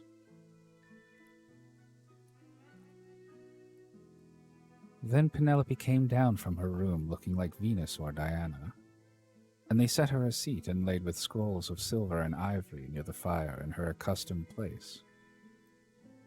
It had been made by Icmalius and had a footstool all in one piece with the seat itself, and it was covered with a thick fleece.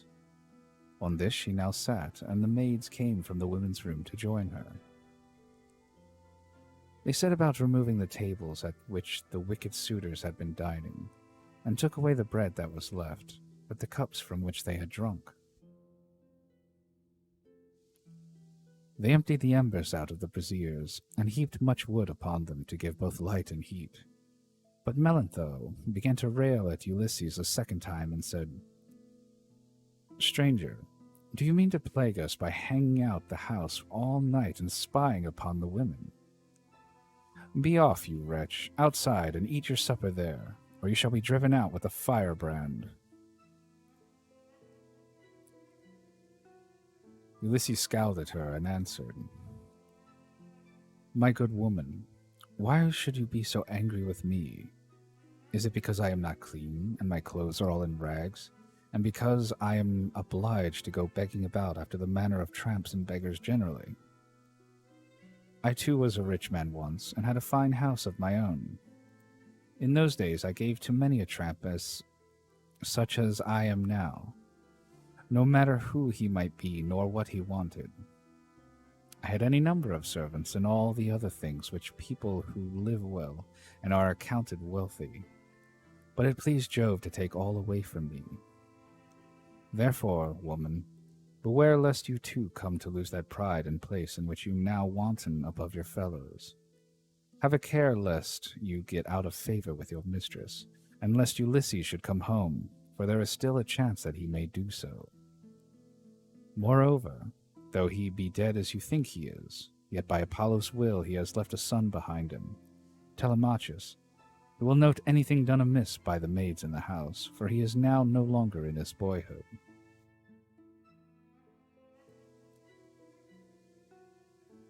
Penelope heard what he was saying and scolded the maid.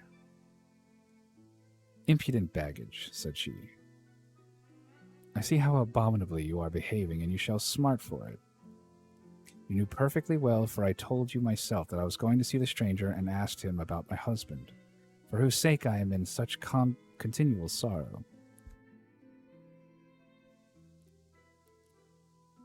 Then she said to her head-waiting woman, Eurynome, "Bring a seat with fleece upon it, for the stranger to sit upon while he tells his story, and listens to what I have to say. I wish to ask him some questions." Eurynome brought the seat at once and sat a fleece upon it.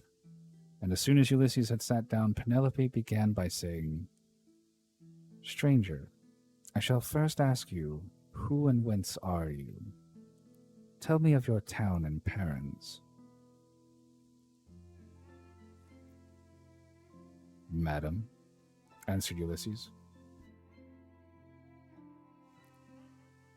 "who on the face of the whole earth can dare to chide with you?" "No worries, knight. Go tend to your thing." "Your fame reaches the firmament of heaven itself. You are like some blameless king who upholds righteousness as the monarch over a great and valiant nation. The earth yields its wheat and barley. The trees are loaded with fruit. The ewes bring forth lambs, and the sea abounds with fish by reason of his virtues, and his people do good deeds under him. Nevertheless, as I sit here in your house, ask me some other question, and do not seek to know my race and family, or you will recall memories that will yet more increase my sorrow. I am full of heaviness, but I ought not to sit weeping and wailing in another person's house, nor is it well to be thus grieving continually. I shall have one of the servants or even yourself complaining of me and saying that my eyes swim with tears because I am heavy with wine. Then Penelope answered, Stranger, heaven robbed me of all beauty, whether of face or figure, when the Argives set sail for Troy and my dear husband with them. If he were to return and look after my affairs, I should be both more respected and should show a better presence to the world. Oh, thank you for stretch more. Yeah.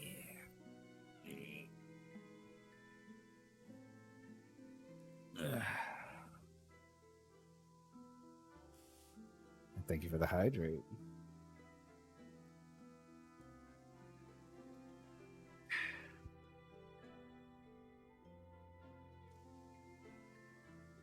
Let's see, where were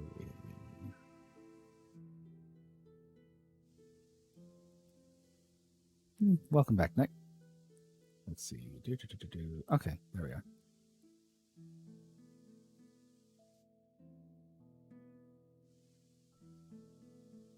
As it is, I am oppressed with care, and with the afflictions which heaven has seen fit to heap upon me. The chiefs from all our islands, Dulichium, Same, and Zacynthus, as also from Ithaca itself, are wooing me against my will and are wasting my estate. I can therefore show no attention to strangers, nor suppliants, nor to people who say that they are skilled artisans, but am all the time broken-hearted about Ulysses. They want me to marry again at once, and I have to invest stratagems in order to deceive them. In the first place, heaven put it in my mind to set up a great tambour frame in my room, and to begin working upon an enormous piece of fine needlework.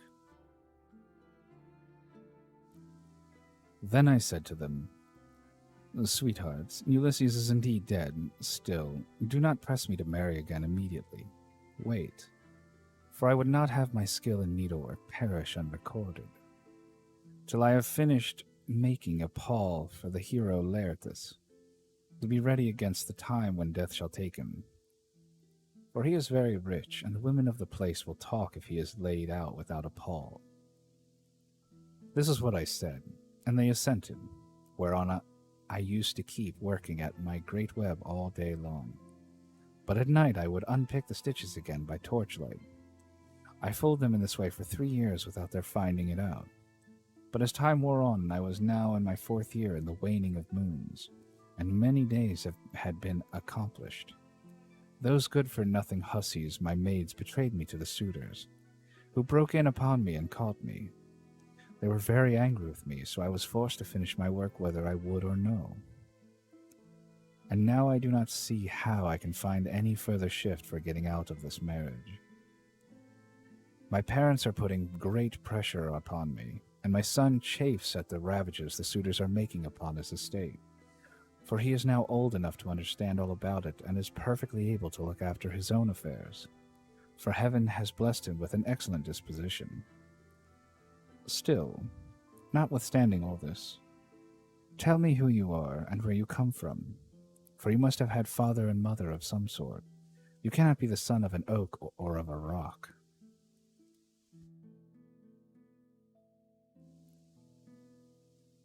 Then Ulysses answered, Madam, wife of Ulysses, since you persist in asking me about my family, I will answer, no matter what it costs me.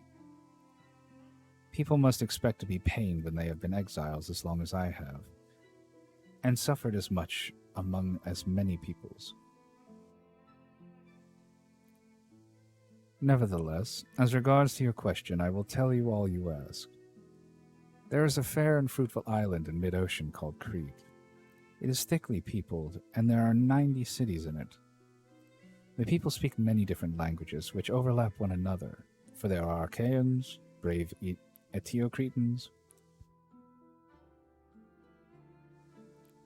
Dorians of threefold race, and noble Pelasgi. There is a great town there, Knossos, where Minos reigned, who every 9 years had a conference with Jove himself.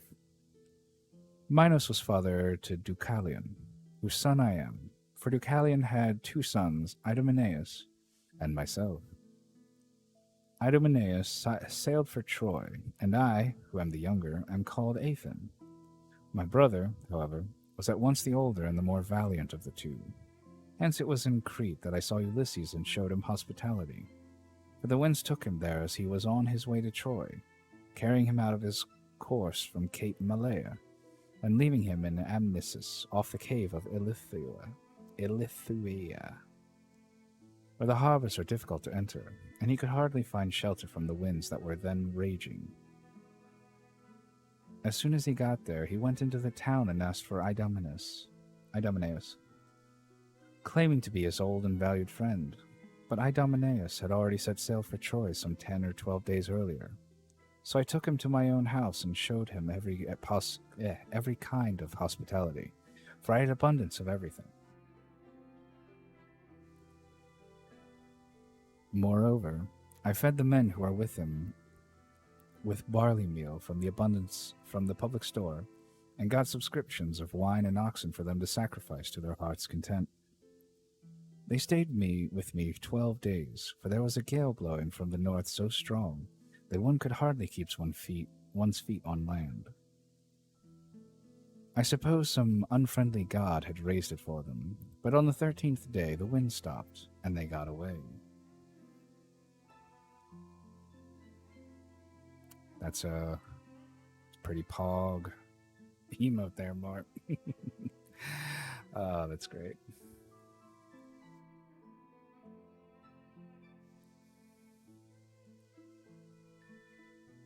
Many a plausible tale did Ulysses further tell her, and Penelope wept as she listened, for her heart was melted. As the snow wastes upon the mountaintops when the winds from the southeast and west have breathed upon it and thawed it till the rivers run bank full with water, even so did her cheeks overflow with tears for the husband who was all this time sitting by her side.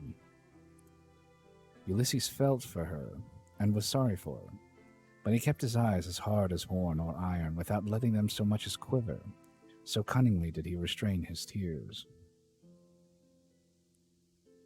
Then, when she had relieved herself by weeping, she turned to him again and said, "Now, stranger, I shall put you to the test and see whether or not you really did entertain my husband at his men, as you say you did.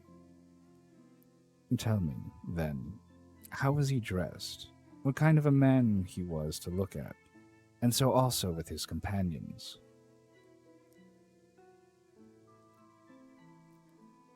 "Madam," answered Ulysses, "it is such a long time ago that I cannot hardly say. 20 years are come and gone since he left my home, and went elsewhither, but I will tell you as well as I can recollect. Ulysses wore a mantle of purple wool, double-lined, and it was fastened by a gold brooch, with 2 catches for the pin.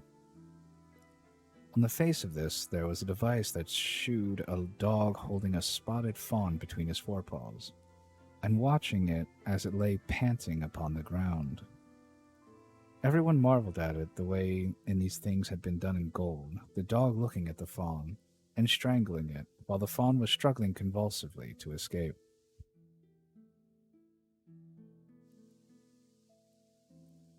As for the shirt that he wore next to his skin, it was so soft that it fitted him like the skin of an onion, and glistened in the sunlight to the admiration of all the women who beheld it. Furthermore, I say, and lay my saying to your heart, that I do not know whether Ulysses wore these clothes when he left home, or whether one of his companions had given them to him while he was on his voyage, or possibly someone at whose house he was staying made him a present for them, for he was a man of many friends, and had few equals among the Achaeans. I myself gave him a sword of bronze and a beautiful purple mantle, double-lined with a shirt that went down to his feet, and I sent him on board his ship with every mark of honor. He had a servant with him, a little older than himself, and I can tell you what he was like. His shoulders were hunched, he was dark, and he had thick curly hair. His name was Eurybates, And Ulysses treated him with greater familiarity than he did any of the others, as being the most like-minded with himself.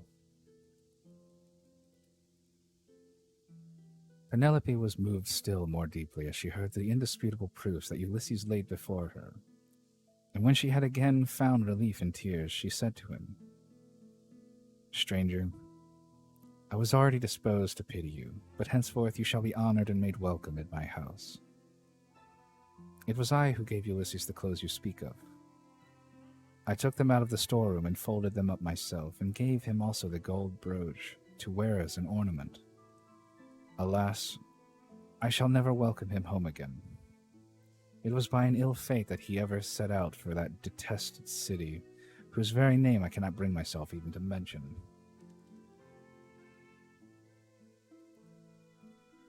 Then Ulysses answered,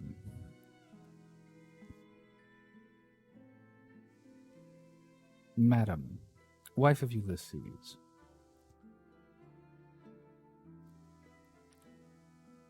do not disfigure yourself further by grieving thus bitterly for your loss, though I can hardly blame you for doing so. A woman who has loved her husband and borne him children would naturally be grieved at losing him, even though he were a worse man than Ulysses, who they say was like a god. Still, cease your tears and listen to what I can tell you. I will hide nothing from you and say with perfect truth that I have lately heard of Ulysses as being alive and on his way home. He is among the Thesprotians, and is bringing back much valuable treasure that he has begged from one and another of them. But his ship and all his crew were lost as they were leaving the Thrinacian island, for Jove and the sun god were angry with him because his men had slaughtered the sun god's cattle, and they were all drowned to a man. But Ulysses stuck to the keel of the ship and was drifted on the island of the Phaeacians, who are near of kin to the immortals, and who treated him as though he had been a god, giving him many presents and wishing to escort him home safe and sound. In fact, Ulysses would have been here long ago had he not thought better to go from land to land gathering wealth, for there is no man living who is so wily as he is. There is no one can compare with him. Phidon, king of the Thesprotians, told me all this, and he swore to me, making drink offerings in his house as he did so, that the ship was by the waterside and the crew found who would take Ulysses to his own country. He sent me off first, for there happened to be a Thesprotian ship sailing for the wheat-growing island of Dulichium. But he showed me all the treasure Ulysses had got together, and he had enough lying in the house of King Phidon to keep his family for 10 generations. But the king said Ulysses had gone to Dodona, that he might learn Jove's mind from the high oak tree, and know whether after so long an absence he should return to Ithaca openly or in secret. So you may know he is safe and will be here shortly. He is close at hand and cannot remain away from home much longer. Nevertheless, I will confirm my words with an oath, and call Jove, who is the first and mightiest of all gods, to witness, as also that hearth of Ulysses, to which I have now come, that all I have spoken shall surely come to pass. Ulysses will return in this self-same year. With the end of this moon and the beginning of the next, he will be here. May it be even so, answered Penelope. If your words come true, you shall have such gifts and such goodwill from me that all who see you shall congratulate you. But I know very well how it will be. Ulysses will not return, neither will you get your escort hence. For so surely as that Ulysses ever was, there are now no longer any such masters in the house as he was, to receive honorable strangers or to further them on their way home. And now, you maids, wash his feet for him, and make him a bed on the couch with rugs and blankets, that he may be warm and quiet till morning. Then, at daybreak, wash him and anoint him again, that he may sit in the cloister and take his meals with Telemachus. It shall be the worse for any one of these hateful people who is uncivil to him. Like it or not, he shall have no more to do in this house. For how, sir, shall you be able to learn whether or not I am superior to others of my sex, both in goodness of heart and understanding, if I let you dine in my cloister squalid and ill-clad? Men live but for a little season. If they are hard and deal hardly, people wish them ill so long as they are alive, and speak contemptuously of them when they are dead. But he that is righteous and deals righteously, the people tell of his praise among all lands, and many shall call him blessed. I see Elm found the emote.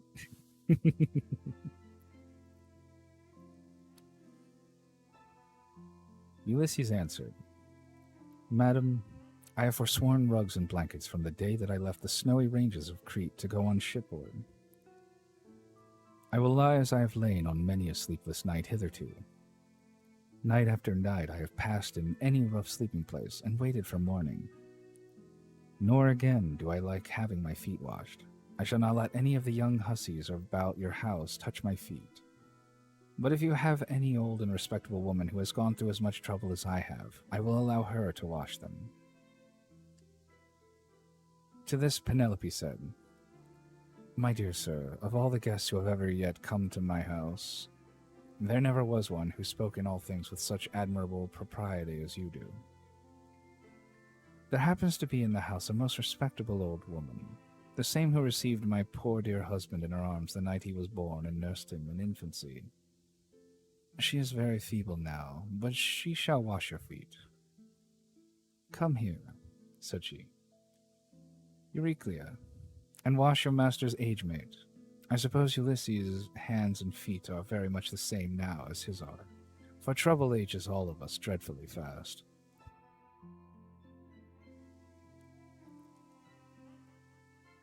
On these words, the old woman covered her face with her hands. She began to weep and made lamentation, saying, My dear child, I cannot think whatever I am to do with you.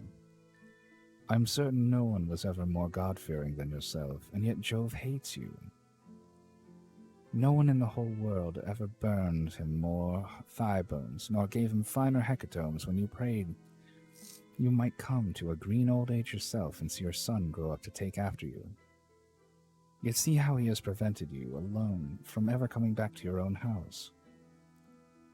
I have no doubt the women in some foreign palace which Ulysses has got to are gibing at him, as all these sluts here have been gibing at you. I do not wonder at your not choosing to let them wash you after the manner in which they have insulted you. I will wash your feet myself gladly enough, as Penelope has said that I am to do so. I will wash them both for Penelope's sake and for your own, for you have raised the most lively feelings of compassion in my mind. And let me say this moreover, which pray attend to. We have had all kinds of strangers in the distress come here before now, but I make bold to say that no one ever yet came who was so like Ulysses in figure, voice, and feet as you are.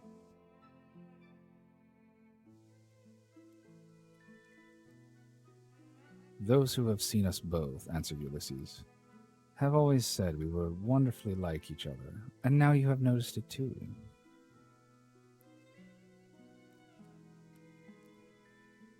Then the old woman took the cauldron in which he was going to wash his feet and poured plenty of cold water into it, adding hot till the bath was warm enough. Ulysses sat by the fire, but ere long he turned away from the light, for it occurred to him that when the old woman had hold of his leg, she would recognize a certain scar which it bore, whereon the whole truth would come out. And indeed, as soon as she began washing her master, she at once knew the scar as one that had been given him by a wild boar when he was hunting on Mount Parnassus with his excellent grandfather Autolycus, who was the most accomplished thief and perjurer in the whole world, and with the sons of Autolycus. Mercury himself had endowed him with this gift, for he used to burn the thigh bones of goats and kids to him, so he took pleasure in his companionship.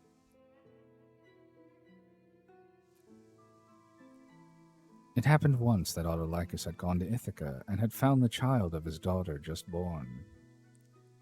As soon as he had done supper, Euryclea set the infant upon his knees and said, Autolycus, you must find a name for your grandson. You greatly wish that you might have one.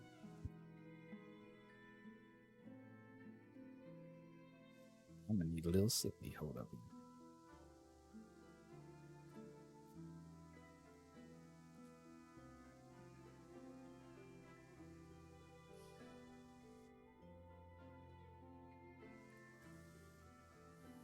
Oh, look. They're becoming friends. Great emote combo. Anyway,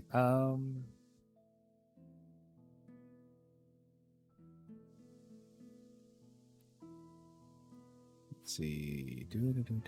Okay, there we are. Son-in-law and daughter, replied Autolycus. Call the child thus. I am highly displeased with the large number of people in one place and another, both men and women.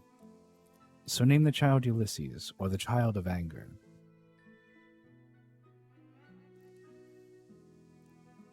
When he grows up and comes to visit his mother's family on Mount Parnassus, where my possessions lie, I will make him a present and will send him on his way rejoicing. Ulysses therefore went to Parnassus to get the presents from Autolycus, who with his sons shook hands with him and gave him welcome. His grandmother, Amphithea, threw her arms around him and kissed his head and both his beautiful eyes, while Autolycus desired his sons to get dinner ready, and they did as he told them. They brought in a 5-year-old bull, flayed it, made it ready, and divided it into joints. These they then cut carefully up into smaller pieces and spitted them. They roasted them sufficiently and served the portions round. Thus, through the livelong day to the going down of the sun, they feasted. And every man had his full share, so that all were satisfied. But when the sun set and it came on dark, they went to bed and enjoyed the boon of sleep. When the child of morning, rosy-fingered Dawn, appeared, the sons of Autolycus went out with their hounds hunting, and Ulysses went too. They climbed the wooded slopes of Parnassus and soon reached its breezy upland valleys. But as the sun was beginning to beat upon the fields, fresh risen from the slow, still currents of Oceanus, they came to a mountain dell. The dogs were in front searching for the tracks of the beast they were chasing, and after them came the sons of Autolycus, among whom was Ulysses, close behind the dogs, and he had a long spear in his hand. Here was the lair of a huge boar among some thick brushwood, so dense that the wind and rain could not get through it, nor could the sun's rays pierce it, and the ground underneath lay thick with fallen leaves. The boar heard the noise of the men's feet, and the hounds baying on every side as the huntsmen came up to him. So he rushed from his lair, raised the bristles on his neck, and stood at the bay, with fire flashing from his eyes. Ulysses was the first to raise his spear and try to drive it into the brute, but the boar was too quick for him, and charged him sideways, ripping him above the knee with a gash that tore deep, though it did not reach the bone. As for the boar, Ulysses hit him on the right shoulder, and the point of the spear went right through him, so that he fell groaning in the dust until the life went out of him. The sons of Autolycus buried themselves with the carcass of the boar and bound Ulysses' wound. Then, after saying a spell to stop the bleeding, they went home as fast as they could. But when Autolycus and his sons had thoroughly healed Ulysses, they made him some splendid presents and sent him back to Ithaca with much mutual goodwill. When he got back, his father and mother were rejoiced to see him. Hold up, Ion's coming on.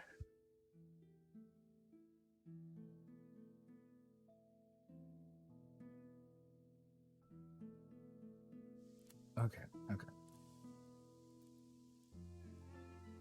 Let's see. Okay. When he got back, his father and mother were rejoiced to see him, and asked him all about it, and how he had hurt himself to get the scar.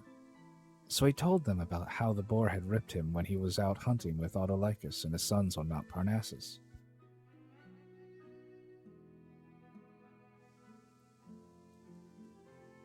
What up? You get a little burpee.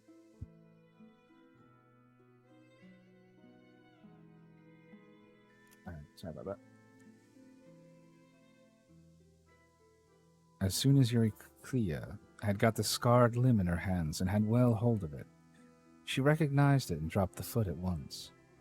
The leg fell into the bath, which rang out and was overturned, so that all the water was spilt onto the ground. Euryclea's eyes between her joy and her grief filled with tears, and she could not speak. But she caught Ulysses by the beard and said, "My dear child, I am sure you must be Ulysses himself, only I did not know you till I had actually touched and handled you."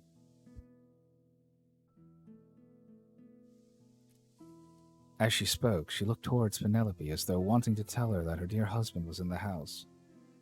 But Penelope was unable to look in that direction and observe what was going on, for Minerva had diverted her attention. So Ulysses caught Euryclea by the throat, and with his right hand and with his left drew her close to him and said, "Nurse, do you wish to be the ruin of me, you who nursed me at your own breast, now that after 20 years of wandering I am at last come to my own home again? Since it has been borne upon you by heaven to recognize me, hold your tongue and do not say a word about it to anyone else in this house. For if you do, I tell you, and it shall surely be, that if heaven grants me to take the lives of these suitors, I will not spare you, though you are my own nurse, when I am killing the other women."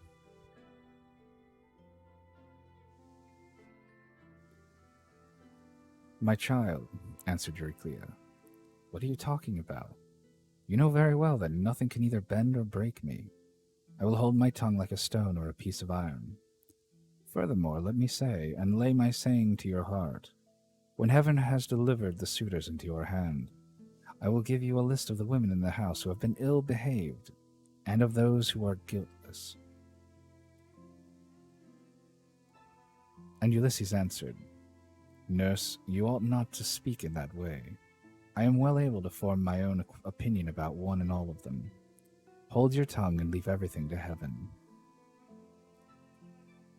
As he said this, Euryclea left the cloister to fetch some more water, for the first had been all spilt, and when she had washed him and anointed him with oil, Ulysses drew his seat nearer to the fire to warm himself, and hid the scar under his rags. Then Penelope began talking to him, and said, "Stranger, I should like to speak with you briefly about another matter. It is indeed nearly bedtime, for those at least who can sleep in spite of sorrow. As for myself, heaven has given me a life of such unmeasurable woe, that even by day when I am attending to my duties and looking after the servants, I am still weeping and lamenting during the whole time. Then, when night comes, and we all of us go to bed, I lie awake thinking, and my heart becomes a prey to the most incessant and cruel tortures.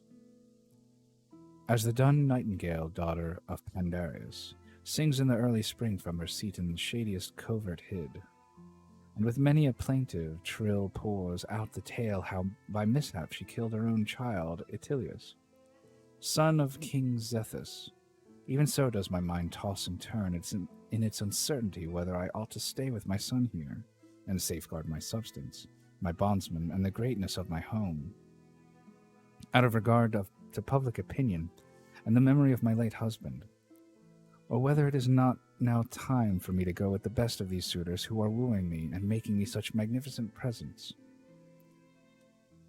As long as my son was still young and unable to understand, he would not hear of my leaving my husband's house. But now that he is full grown, he begs and prays me to do so, being incensed at the way in which the suitors are eating up his property. Listen, then, to a dream that I have had, and interpret it for me if you can. I dreamed I have 20 geese about the house that eat mash out of a trough, and of which I am exceedingly fond. I dreamed that a great eagle came swooping down from a mountain, and dug his curved beak into the neck of each of them till he had killed them all. Presently he soared off into the sky and left them lying dead about the yard, whereon I wept in my dream till all my maids gathered round me. So piteously was I grieving because the eagle had killed my geese. Then he came back again, and perching on a projecting rafter, spoke to me with human voice, and told me to leave off crying. "Be of good courage," he said, "daughter of Icarius. This is no dream, but a vision of good omen that shall surely come to pass. These geese are the suitors, and I am no longer an eagle, but your own husband who am come back to you, and who will bring these suitors to a disgraceful end." On this I woke, and when I looked out I saw my geese at the trough eating their mash as usual. "This dream, madam," replied Ulysses, "can admit but of one interpretation, for had not Ulysses himself told you how it shall be fulfilled? The death of the suitors is portended, and not one single one of them will escape." And Penelope answered, "And stranger, dreams are very curious and unaccountable things, and they do not by any means invariably come true. There are two gates through which these unsubstantial fancies proceed. The one is of horn, and the other of ivory. Those that come through the gate of ivory are fatuous, but those from the gate of horn mean something to those that see them. I do not think, however, that my own dream came through from the gate of horn, though I and my son should be most thankful if it proves to have done so.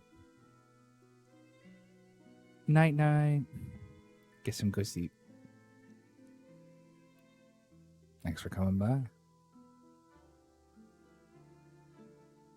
Furthermore, I say, and lay my saying to your heart, the coming dawn will usher in the ill-omened day that is to sever me from the house of Ulysses, for I am about to hold a torment of axes. My husband used to set up 12 axes in the court, one in front of the other, like the stays upon which a ship is built. You'll then go back from them and shoot an arrow through the whole 12. I shall make the suitors try to do the same thing, and whichever of them can string the bow most easily, and send his arrow through all 12 axes, him will I follow, and quit this house of my lawful husband, so goodly and so abounding in wealth. But even so, I doubt not that I shall remember it in my dreams."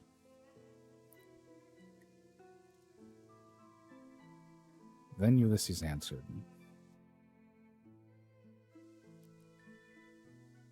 "Madam, wife of Ulysses, you need not defer your tournament, for Ulysses will return ere ever they can string the bow, handle it how they will, and send their arrows to the iron." To this Penelope said, "As long, sir, as you will sit here and talk to me, I can have no desire to go to bed. Still, people cannot do permanently without sleep, and heaven has appointed us dwellers on earth a time for all things. I will therefore go upstairs and recline upon that couch which I have never ceased to flood with my tears from the day Ulysses set out for the city with a hateful name." She then went upstairs to her own room, not alone, but attended by her maidens, and when there she lamented her dear husband till Minerva shed sweet sleep over her eyelids. End Book 19. All right, we got, I think it was 24 when I checked. Oh,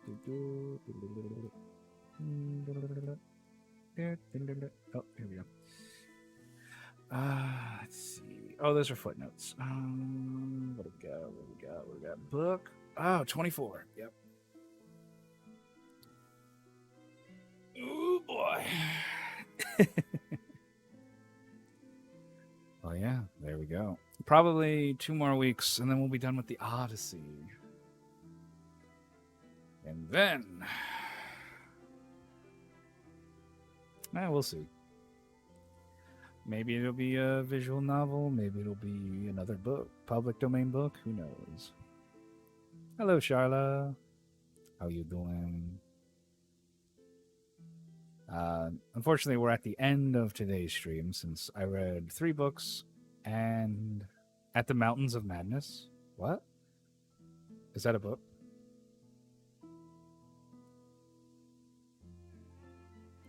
I'm good, thank you. How are you? I'm doing pretty good. It's just I can feel my throat being all bleh. So I'm probably gonna go get some honey. And yeah. Just for a quicker recovery. I mean, my throat recovers pretty quickly. But yeah. Get a drink, hope to see you soon. Aw, thank you, Charlotte. But yeah, no, since we're finishing up stream for today. We'll continue the Odyssey next week on Monday. Well, since stream reads happens on Monday. Tomorrow will likely be a Telluriza unless people are being chaotic and we just talk again. It's a public domain one suggested earlier made by H.P. Lovecraft. All right, that one's definitely a possibility. And then Saturday, Chaos Crew Fun Times, where it's a lot more crazy. Sound alerts and everything going nuts. But yeah, let's see. Is there anybody currently live who's in a just nice calm vibe? Nice calm vibe. Well, this person's ASMR. Nah.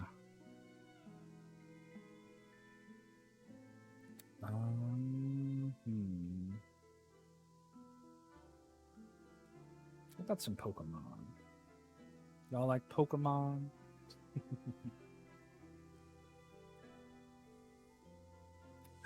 Okay, they're doing a Pokemon White randomized Nuzlocke. Hell yeah.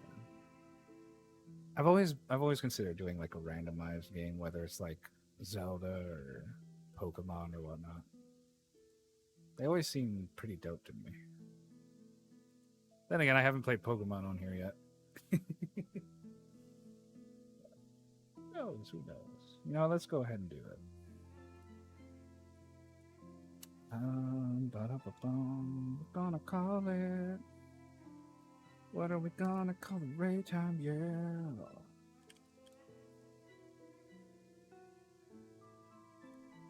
Let's see. Let's see. They're doing.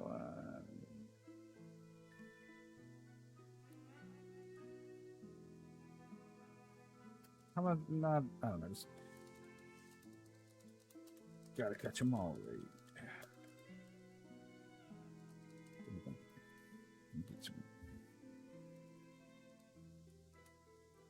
Yeah, we'll go with this. Why not?